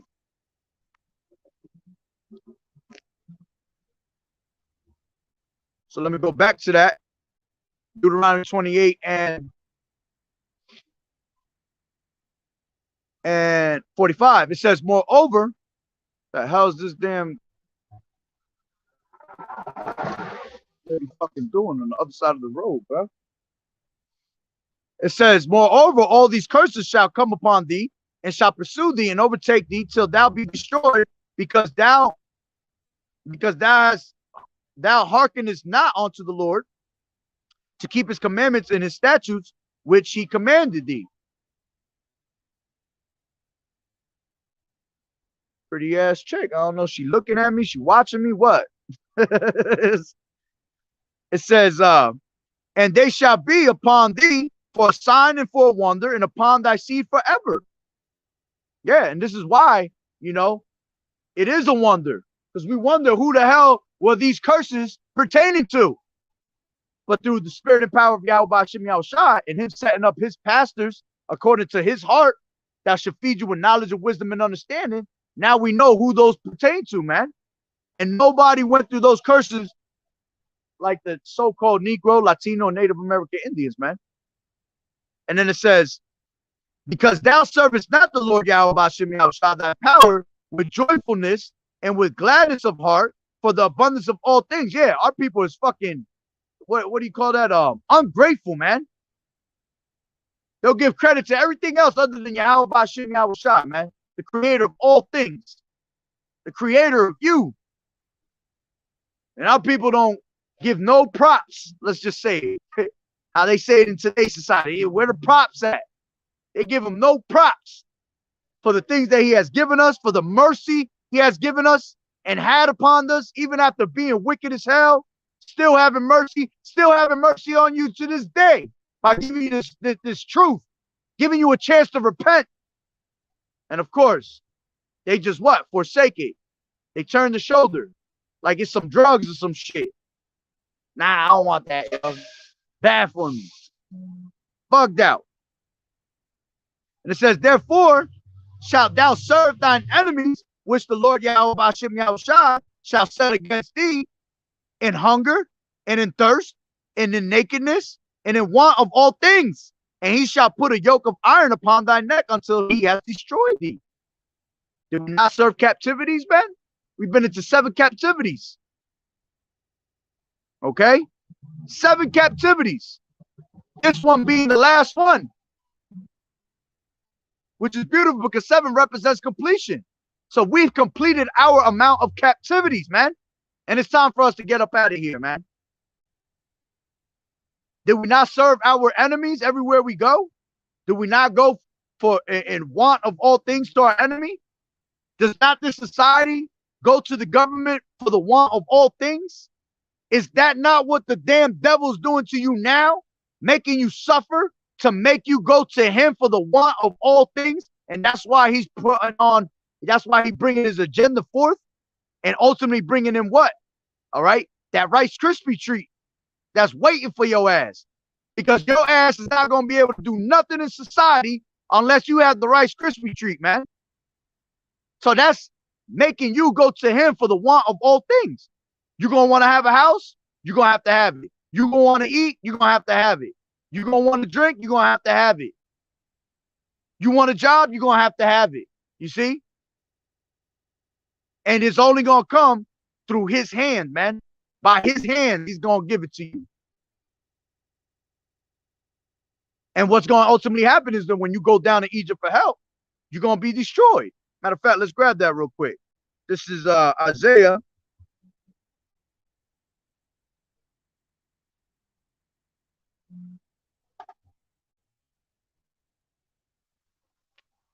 Man, I've been holding that damn book in the same position forever. Woo. This is Isaiah 30 and 1. Woe to the rebellious children, saith the Lord Yahweh Ba'ashem Yahushua, that take counsel, but not of me, and that cover with a covering, but not of my spirit, that they may add sin to sin, that walk to go down into Egypt and have not asked at my mouth to strengthen themselves in the strength of Pharaoh and to trust in the shadow of Egypt. Therefore shall the strength of Egypt be your shame, and the trust in the shadow of Egypt your confusion. All right? And that's what you're going to get smacked with. Confusion, man. When this damn devil hits you with all his wickedness, which he's been showing his horns anyway, but when he finally gives you that full blown out horns out of his head, y'all going to be like, what? I thought you was trying to help us. That's why I tell you never trust thine enemy. That's why it says an enemy speaketh sweetly with his lips, but he imagined how to throw you into a pit. Right? This is 1:31. Woe to them that go down to Egypt for help and stay on horses and trust in chariots, because there are many, and in horsemen, because they are very strong. Yeah, and that's the only reason why you trust in this damn devil. That's why I said trust in horsemen, because horses represent power. So because they had the power, because the earth is given into the hands of the wicked, you trust in this damn devil. And because your ass is in what? Stockholm Syndrome, you trust in this damn devil. It says, because there are many, and in horsemen, because they are very strong. But they look not unto the Holy One of Israel, neither seek the Lord Yahweh Ba'ashem Yahweh Shai. You see? Y'all don't seek Yahweh Ba'ashem Yahweh Shai. This is 30:12, and it says, wherefore thus saith the Holy One of Israel, because ye despise this word, and trust in oppression and perverseness, and stay thereon, therefore this iniquity shall be to you as a breach ready to fall, swelling out in a high wall, whose breaking cometh suddenly at an instant. And that's why it tells you in 1 Thessalonians 5:3, when they shall say peace and safety, then sudden destruction come upon you, man. You know? Going back, 28:49, the Lord shall bring a nation against thee from far, from the end of the earth, as swift as the eagle flieth, Salakia, flieth. A nation whose tongue thou shalt not understand. And this is why we speak English. Is not America represented by the eagle itself? All right. Just like I said in the earlier camp, all right, they have in 30 different states, bald eagles are flying all over the place and dying and dropping. Yeah, because that represents Yahweh Ba'ashem Yahweh Shai, bringing down this society, man, bringing down America. All right. That represents all the curses that we're reading about right now. It's going to be flipped onto these damn devils. 30:7. And all the curses that were once on you, all right? Let me grab it real quick.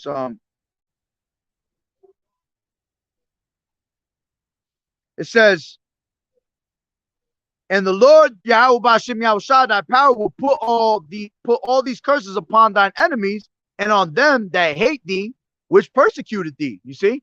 So all the curses that were once upon us are now being reversed onto these damn devils, to these heathens, to these Edomites. That's why the kingdom is being translated from one people to another, man. Because now we got next. We're coming back into rulership. We're coming back into righteousness. Yahweh Shai is going to establish righteousness upon the earth, and y'all gonna be ruled by Yahweh Shai, man. Then King David, then the 12 tribes of Israel, 12,000 from each tribe. All right. So it says 28, and we almost done, Salakia. All right. The Lord shall bring a nation against thee from far, from the end of the earth, as swift as the eagle flieth, a nation whose tongue thou shalt not understand. Yeah, from a nation from afar. Where the hell did the revival of the Roman Empire come from, man? The bottomless pit, Europe. Europe is a long way from America. All right. It says, a nation of fierce countenance, which shall not regard the person of the old, nor show favor to the young. Yeah. And they're going to show that even more in these last days. When they run up in your house and they be like madmen sparing none. It says, and he shall eat the fruit of thy cattle and the fruit of thy land until thou be destroyed, which also shall not leave thee either corn, wine, or oil, or increase of thy kind, or flocks of thy sheep, until he hath destroyed thee. All right? Yeah, we're not going to be able to have none of these things, man. It's all going to be owned by him. That's why this damn devil goes to all these other countries and confiscates all people's shit. takes their fruits, their lands, their homes, their animals, and then he put his name on that shit. Stamp a fucking product stamp on that shit and say it's mine. And he shall besiege thee, and all thy gates. Woo! You go into that word besiege means to confine you round about, fence you in. That's martial law. He about to do that shit now. Martial law about to be put out here. You're gonna be taken to these FEMA camps. You're gonna be confined and fenced in. These places are gonna be pretty much on lockdown to the point where you can man shall desire to go to another city shall not be able to. You see? It says, and he shall besiege thee in all thy gates. Yeah, wherever the hell you at. He does it in all different types of ways. Just putting you in prison is caging you in, man. Until thy high and fenced walls come down, wherein thou trustedest throughout all thy land, and he shall besiege thee in all thy gates throughout all thy land, which the Lord Yahweh Hashem Yahushua thy power has given thee. And thou shalt eat, yeah, and we own this place. God was running this place out here in America. And what did they do? They came from afar again. All right. And they came and they confiscated everything on this side and besieged us out here, man. And it says, and thou shalt eat the fruit of thy own body, and the flesh of thy sons and of thy daughters, which the Lord Yahweh Hashem Yahushua thy power has given thee, in the siege and in the straitness wherewith thine enemies shall distress thee. Yeah, you're about to see cannibalism all over this place. Why? Because the Lord is bringing famine upon this place. Suddenly the stone places shall be unsown. You know, these stores, they got products like they used to, man. And the products that they're giving you, they're making sure that it's all processed bullshit, harmful for your body. You eating rice from fucking China made out of plastic. You eating a lettuce head made out of cardboard. Shit crazy, man. It says, so that the man that is tender among you and very delicate, his eye shall be evil toward his own brother. That's right. Because the iniquity abound, the love of many shall wax cold. Because the tribulation and the lack of bread, they're going to be running up in your homes, man. This is why people on these ghettos, in these ghettos, constantly killing each other. They won't stand up against the white man. They won't stand up against their oppressors, but they'll stand up against their own kind, their own brothers. Which that's why this devil makes sure that he pushes that agenda. Rap, violence, Bloods, Crips, Kings, Nietas, you know, all types of crazy ass gang life, man. He wants you to go against yourself, against your own brothers, man, your own kind. Our own people. You go to a Spanish family. A mí no me gusta los morenos. Yeah, they don't like the so-called black man, but they don't even realize that's their own brothers, man. Vice versa. Now I don't fuck with the Spanish niggas, bro. I don't like their ass. You see? Bugged out. It says,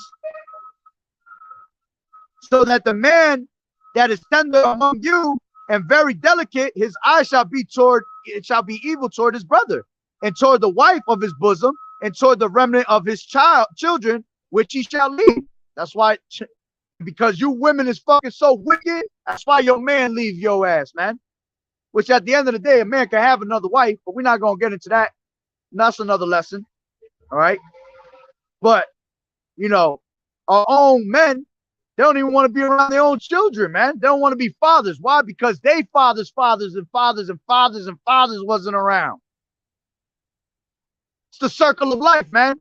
And the circle of life, that Esau has put in our eyes is the circle of life that these people follow, man. So they think it's good. They think it's all right for you to leave your children and not be there for your children, man. What does it say in the scriptures? Damn, where's it at? It's in Ecclesiasticus. Bubba Shaw, brother, put it up. He that had the love for his children and see it the fall of his enemies. You're supposed to love your children, man. I think it's in 13, Ecclesiasticus 13, possibly. Could be off. All right, but you're supposed to love your children, man. You're supposed to teach your children to do the right thing, man. This is why our children are fucking growing up as monsters, man. Because there's no man there. There's no man to show them the way. There's no authority, that authority that you need. When there's no man present, the whole household is out of order, man. But when the man is present, all right, you have that what? You have that authority in the household that shows you the way. Daddy's supposed to be there to be yelling at your ass and putting your ass in check every time you go off, man.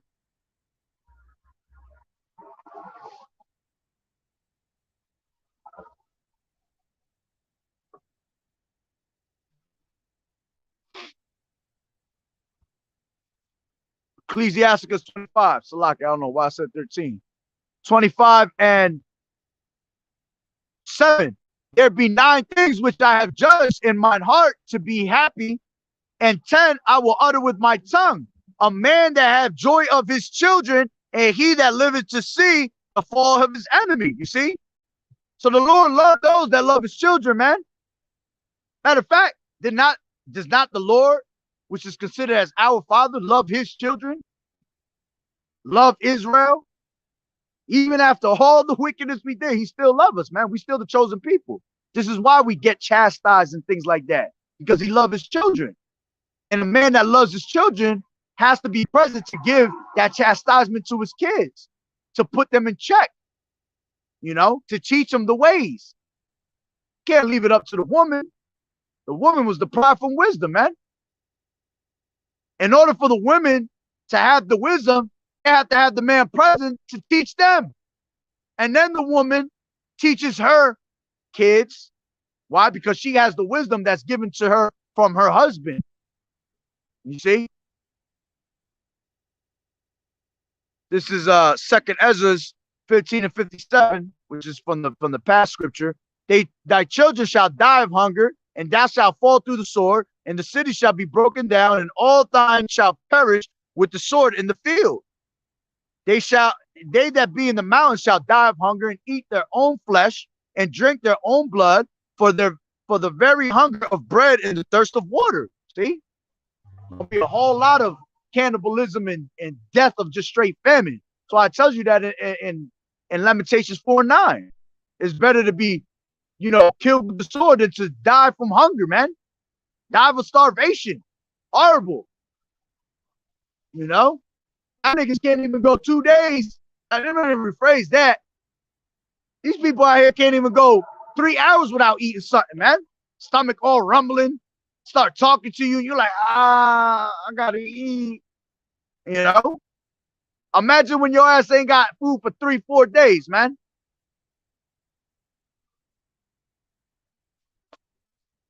All right. This is 55, and it says, so that he will not give to any of them the flesh of his children, whom he shall eat, because he has nothing left him in the siege and in the straitness, wherewith thine enemies shall distress thee in all thy gates. Meaning what? They're gonna afflict you, man. All right, matter of fact, let me grab that since it just reminded me of that. He shall snatch on the right hand, KJV, which I believe is Isaiah 9. Isaiah 9, yep. Isaiah 9 and 20. And it says, here we go.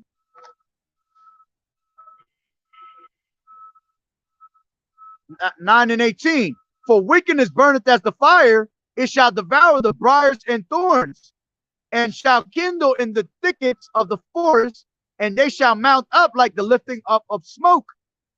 It says, through the wrath of the Lord Yahweh Hashem Yahushua of hosts is the land darkened, and the people shall be as the fuel of the fire, and no man shall spare his brother. And he shall snatch on the right hand and be hungry, and he shall eat on the left hand, and they shall not be satisfied. They shall eat every man the flesh of his own arm. So people going to be eating themselves, man. You're going to have enemies eating with each other, man. All right? Let me grab that real quick. And the enemies shall eat together in the straits, KJV.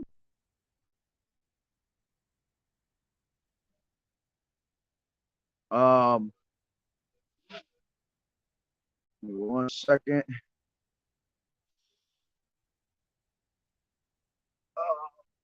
1 second, I gotta get it from here. I forgot what the scripture is, but I got it written in here. It's in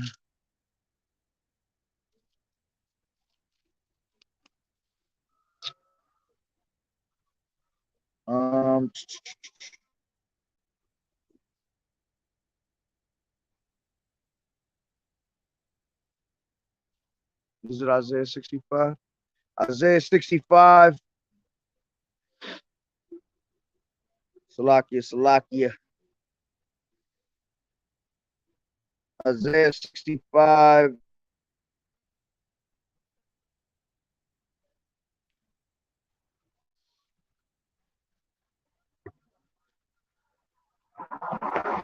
No, it's not that one. Damn, why did I think it was that one? Damn.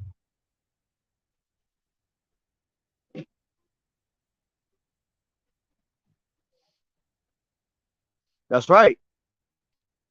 That's right. Because the earth's supposed to every 7 years you're supposed to leave the land to rest. The land itself has a Sabbath. Where's that at?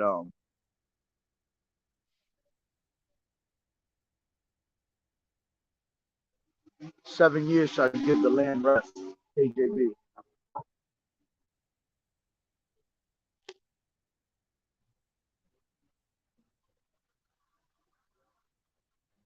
"7 years shall you give the land rest." KJV.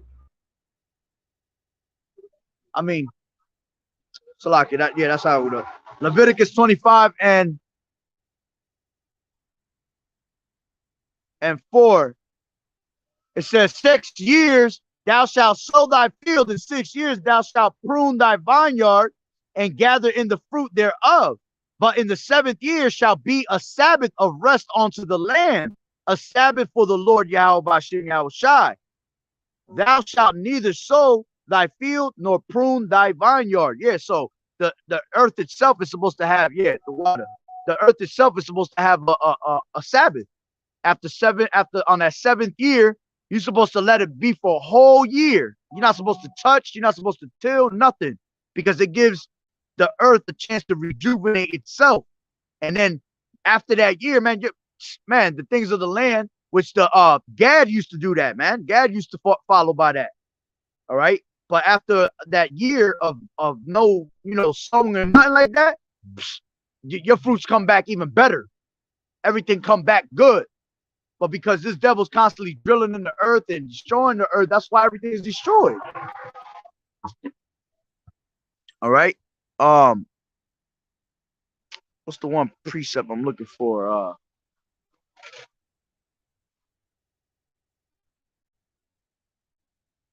And thy enemies shall eat together, KJV, in the siege.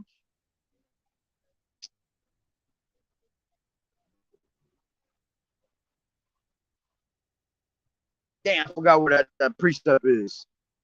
But it says that in the siege, all right, that the enemies are gonna eat together. So it's gonna be so bugged out here that you're gonna have people that hated each other, all right? They're literally gonna sit down and eat together. They're gonna be running around, being cannibalists, all right, with each other. Like, all right, fuck it, let's just eat together.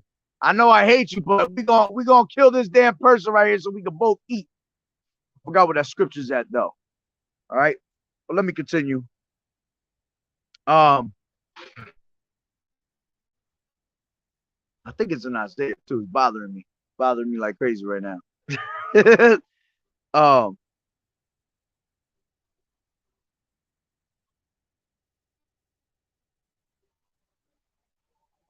55.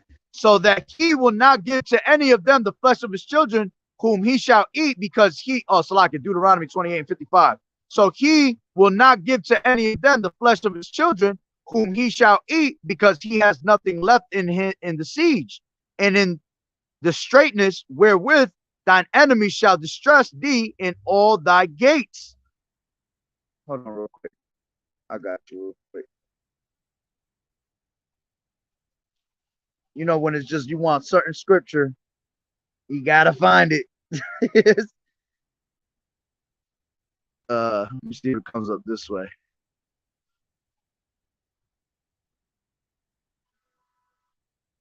Yep. Jeremiah at the water Yahweh Shah. Jeremiah 19 and 19 and come on, bro. Jeremiah 19 and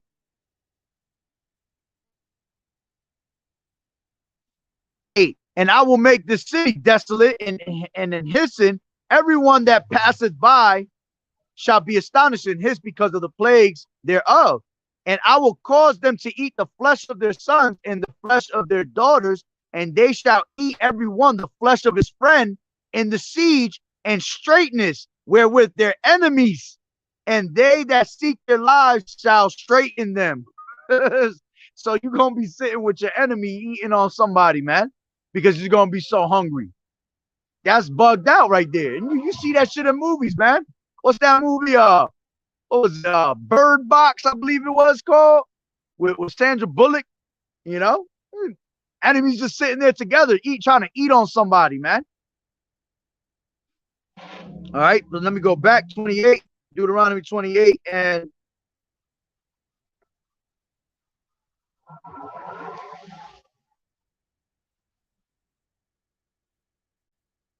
54. So that the man that is Salakia, 56, the tender and delicate woman among you, which would not adventure to set the sole on her foot upon the ground for delicateness and tenderness, her eye shall be evil toward her husband and of her bosom, and toward her son and toward her daughter.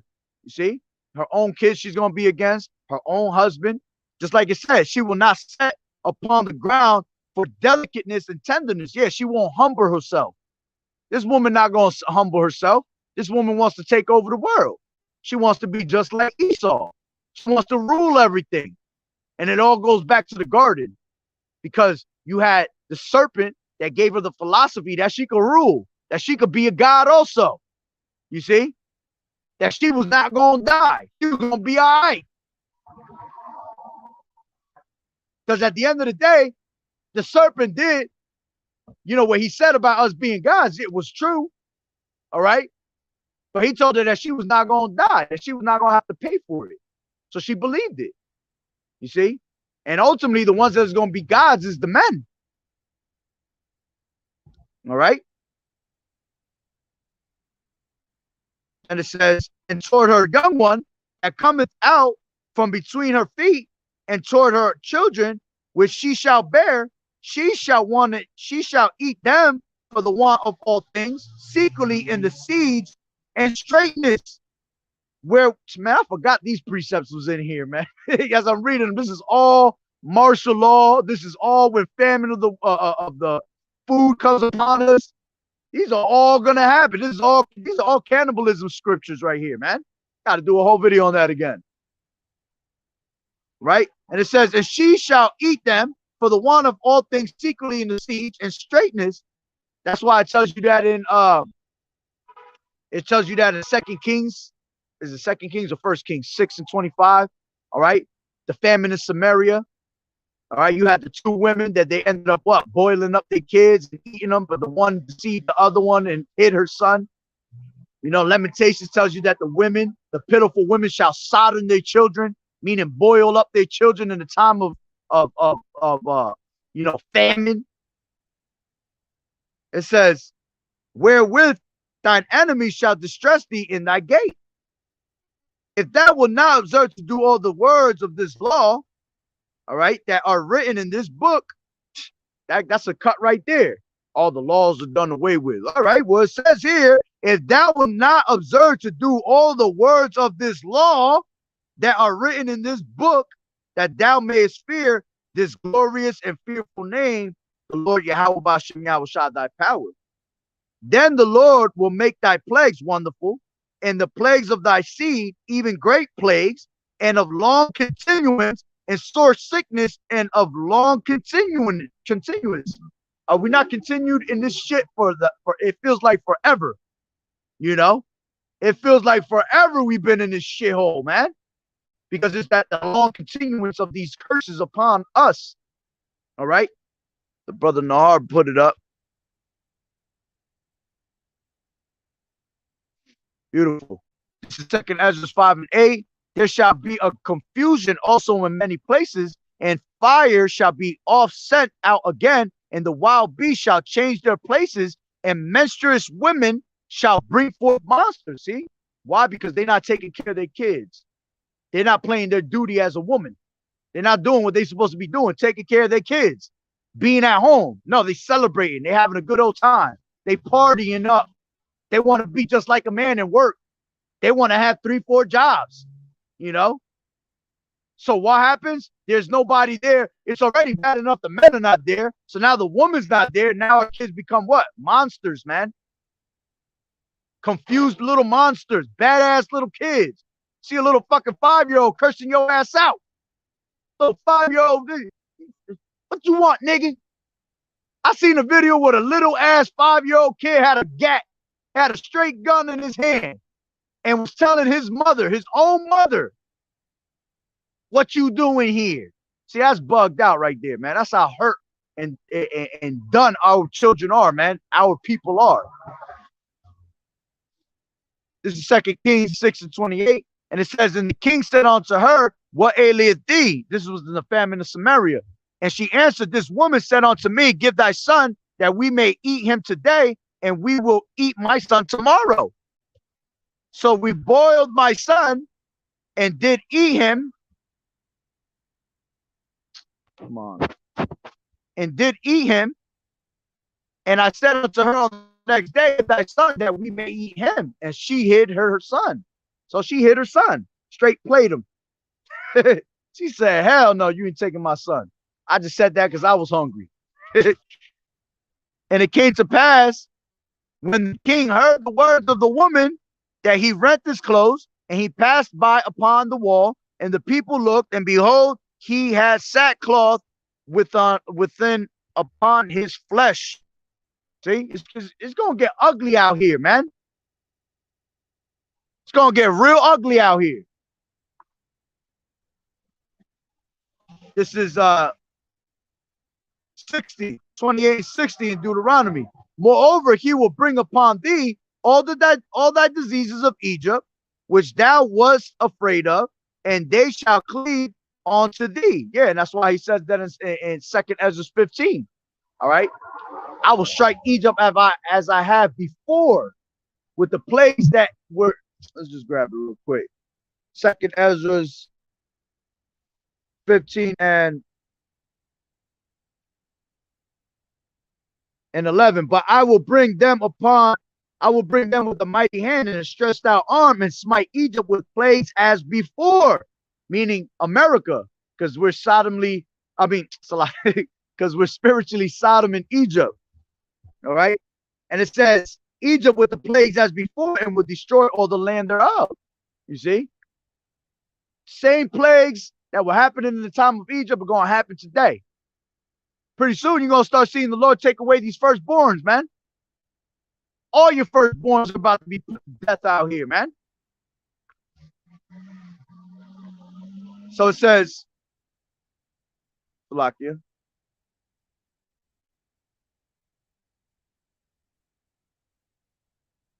61. Also, every sickness and every plague which is not written in the book of this law, them will the Lord bring. Woo! Woo! I'm doing a lesson on that. Just that verse right there. Woo! It said, also every sickness and every plague which is not written in the book of this law, them will the Lord Yahweh Shem Yahushai bring upon thee until thou be destroyed. Can you imagine? The Lord just said sicknesses and plagues that we don't even know about is about to be brought upon this earth, man. That's horrible.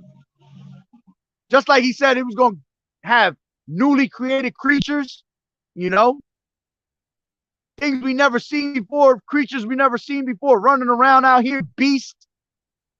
He said he got plagues and he got diseases, sicknesses that you ain't never hear about, that you never thought existed. That's why I tell you there's going to be a time, all right, that has never been under the whole entire heaven, man. We're about to enter into a time that ain't never ever been thought of, man. That's about the only thing I can say. This is no new thing under the sun, because what we about to get smacked with is something that ain't never ever happened on earth, man. And that's how you know this is the end of it. You see? Because that means the Lord pissed. That means the Lord mad. That he got to bring newly created creatures, that he got to bring new sickness, new plagues. And the plagues that we already see or have been in, they were afraid of it. So imagine the ones that are new. Oh, man. Ooh, I'm about to do a video on that. You got to use your imagination on that one. Because we don't understand that. We have no understanding of what those plagues are going to be. We just know it's going to be something we never heard of. And it says, and ye shall be left few in number, whereas ye were as the stars of heaven for multitude, because thou wouldest not obey the voice of the Lord Yahweh Shem Yahushai. All right. And who's going to be the ones that's left few in number, man? The only ones that's going to be left out here is going to be the elect. The elect is going to be few in number. You know, what's that one scripture where it says, the man's going to be desiring to talk with another person. That's how dead is going to be out here, man. Because we're going to be pilgrims upon the earth. So we ain't going to see nobody for days, man. We're going to be wishing we got to speak to somebody. That's why when we do see somebody, we're going to know that's a man of the Lord. Because if you're still alive in that time, that means the Lord is having mercy upon you. Unless your ass is saved for the end, the grand finale, and you catching missiles, woo, that's going to suck. All right. 63. And it shall come to pass that as the Lord Yahweh Shem Yahushai rejoiced over you to do you good and to multiply you, so the Lord Yahweh will rejoice over you to destroy you. Woo. And to bring you to naught, and ye shall be plucked up from off the land, whether thou goest to possess it. So wherever you at, the Lord's going to have, he going to laugh at, it's going to be pleasure to destroy you. You know, matter of fact, let me grab that. This is Proverbs 1 and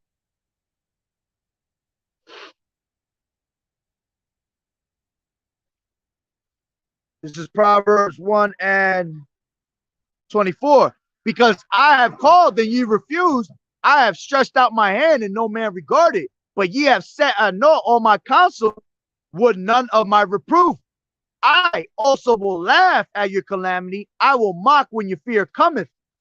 When your fear cometh as desolation and your destruction cometh as a whirlwind, when distress and anguish cometh upon you, then shall they call upon me, but I will not answer. They shall seek me early, but they shall not find me. For they that hated knowledge and did not choose the fear of the Lord, they would none of my they would none of my counsel, they despised all my reproof. Therefore shall they eat of their fruit of their own way and be filled with their own devices. For the turning away of the simple shall slay them, and prosperity of fools shall destroy them.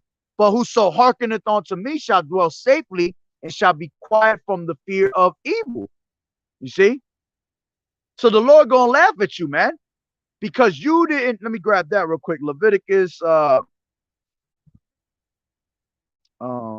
is that in Leviticus? 7 times for your sins, KJV. I think it's 19. 26. This is Leviticus 26 and 18, and it says 17, and I will set my face against you, and ye shall be slain before your enemies. They that hate you shall reign over you, and ye shall flee when none pursueth you.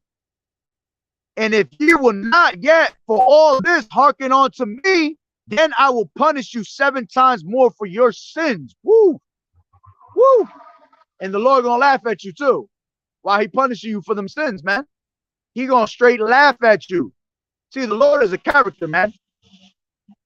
All right, and the Lord is not a respecter of persons. So if he's not a respecter of persons, imagine when he's destroying you, how he laughing at you. You think he gonna sit there and feel bad for you? Hell no. Hell no. After he done destroying you, gonna put whipped cream and a little cherry on top and laugh it off. 28 and Salakia 64. And the Lord Yahweh Shai shall scatter thee among all people from one end of the earth on even unto another, and there thou shalt serve other gods which neither thou nor thy fathers have known, even wood and stone. And we know that we've been what? With just plenty of lessons. All right. That's what going into them Gentiles are, man. Those that were scattered among these different nations that were Israelite foreigners, man. All right. And it says, and among these nations shalt thou find no ease, neither shall the sole of thy foot have rest, but the Lord Yahweh Bashem Yahushua shall give thee there a trembling heart and failing of eyes and sorrow of mind. You know, we have no rest here.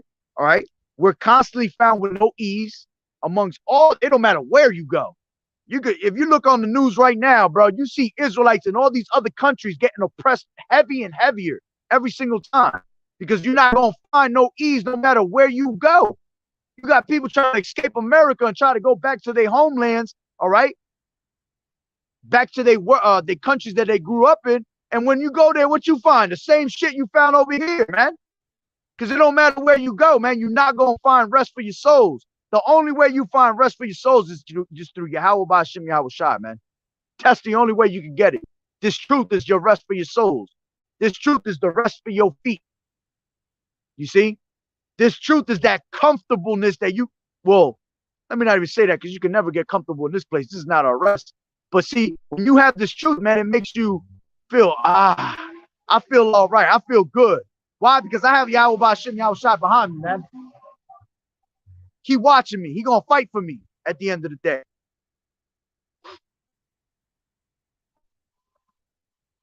That's right. 2nd Ezra 16-27. So that one man shall desire to see another and hear his voice. For in a city there shall be 10 left and 2 of the field, and he shall hide them, and they which shall hide themselves in the thick groves and in the clefts of the rocks. Yeah, that's how it's gonna be for us, man. We're gonna be hiding. You know, you be seeing that shit in the movies, man. When the government's chasing after certain people, they hiding underground, they hiding in a fucking tree, 3-4 days, ass hurting because they've been sitting on that tree all damn day. Right? So it says 66, and thy life shall hang in doubt before thee, and thou shalt fear day and night, and shall have no assurance of thy life. Yeah. This is why our people getting killed in the middle of the street by these damn cops. All right. Even in the secret, man. What does it say? The wicked persecute the poor. They lie and wait in secret. You know, they wait till it's fucking 2, 3 in the morning, pull your ass over. You ain't even doing nothing wrong. You're doing everything right. They see a car, you just look suspect up. They get behind. That's why they get behind your car, because the first thing they do is they read your plates. And when that plate comes back as a so-called black, so-called Hispanic name, oh yeah, woo! They pulling your ass over. Now it's 3 in the morning. Now your life hangs in doubt. Now you have no insurance of your life. Now you don't know if this damn devil about to plant some shit on you, arrest your ass. Any wrong movement you do, your ass get shot. Nobody saw it. Might shoot you, kill your ass, and throw your ass in the woods. Throw your ass in the river. Put a missing persons report out for your ass. You see? So every day, us living in this captivity, every single day, our life is hanging in doubt, man. Every day we have no insurance of our life here, man. Why? Because this place that we live in it represents death. That's why it's called the Valley of the Shadow of Death, man. There's a shadow of death following you everywhere you go, man. Everywhere you walk, death is right behind you, grabbing on your shirt, calling your name. You see? But all that goes away when you have Yahweh Bashem Yahweh Shai. You see? ¿Cómo está, papá? ¿Todo está bien? Está bien. Ahí. Pero, Ahí. All right. It's car hurting out here, boy. Heavy. No jacket. Cold as hell. All right. Bent as hell, too. You know? 67. And in the morning thou shalt say, would Yahweh it were even, and at even thou shalt say, would Yahweh it were morning, for the fear of thine heart, wherewith thou shalt fear, and for the sight of thine eyes, which thou shalt see. And the Lord Yahweh shall bring thee into Egypt again with ships by the way whereof I spake unto thee. Thou shalt see it no more again. And there ye shall be sold unto your enemies for bondmen and bondwomen, and no man shall buy you. All right. And that's what ended up happening. We came into America on slave ships, man. You see, Egypt goes into bondage, man. So it says, and the Lord shall bring thee into bondage again. You see? And it says, by the way of ships, whereof I spake unto you thee. So like, wherefore I spake unto thee, thou shalt see it no more again. See what no more again? Our homeland, man. And now we stuck out here. But now we desire for Yahweh to come back and destroy this place and give us back our homeland. You know? And when we come, when the kingdom is established, man, our homeland gonna be popping. Woo! You talking about that? The whole place gonna be made out of sapphires, emeralds, you know, gold paved on the streets. You know, that's what we look forward to. And it says, and there you shall be sold to your enemies. Yeah, we were sold for bondmen and bondwomen. All right, and nobody bought us back. But see, Yahweh Shai giving us this truth. Yahweh Shai going on the cross, he bought us back. He bought us back in blood. You see, and this is why you have to appreciate that, man. Appreciate that Yahweh Shai did that for us, man. Appreciate that Yahweh Shai did that to give us the comforter, the Holy Spirit, the understanding of these things, which is the greatest knowledge ever, man, which is the most beautiful thing on earth, man, to know the true understanding of life, how everything works, how everything was created, who created it, who was part of it. If we're of the elect and we're of the first fruits and we're the 144,000, we created this place with Yahweh Shai, man. That's a beautiful thing right there. All right. But that's pretty much the point. You know, that's your curses. And that's why we still living in our curses. Why? Because we forsake the Lord. And until Yahweh Shai come back and redeem us, put us on them ships. All right, we in these everlasting chains of darkness, which is these vile ass bodies, man. So these damn curses got to pursue us all the way until death. You see? This is why we about to get ran down on by this damn devil. That's why he about to come bring the great persecution. That's all part of the curses, man. All right. So if you want those things to, if you want the judgment of the Lord to be on a righteous note, well, then you got to hearken on to Yahweh Bashem Yahweh Shai. Because if not, then it's going to be on the evil side, man. And you don't want to fall into the hands of the living power on the evil side, man. Yahweh Bashem Yahweh Shai is terrible. Terrible. Terrible and great at the same time. But when you forsake him, man, he's a terrible power, man. That's what that's what Abraham knew him as. Al-Sadra, man.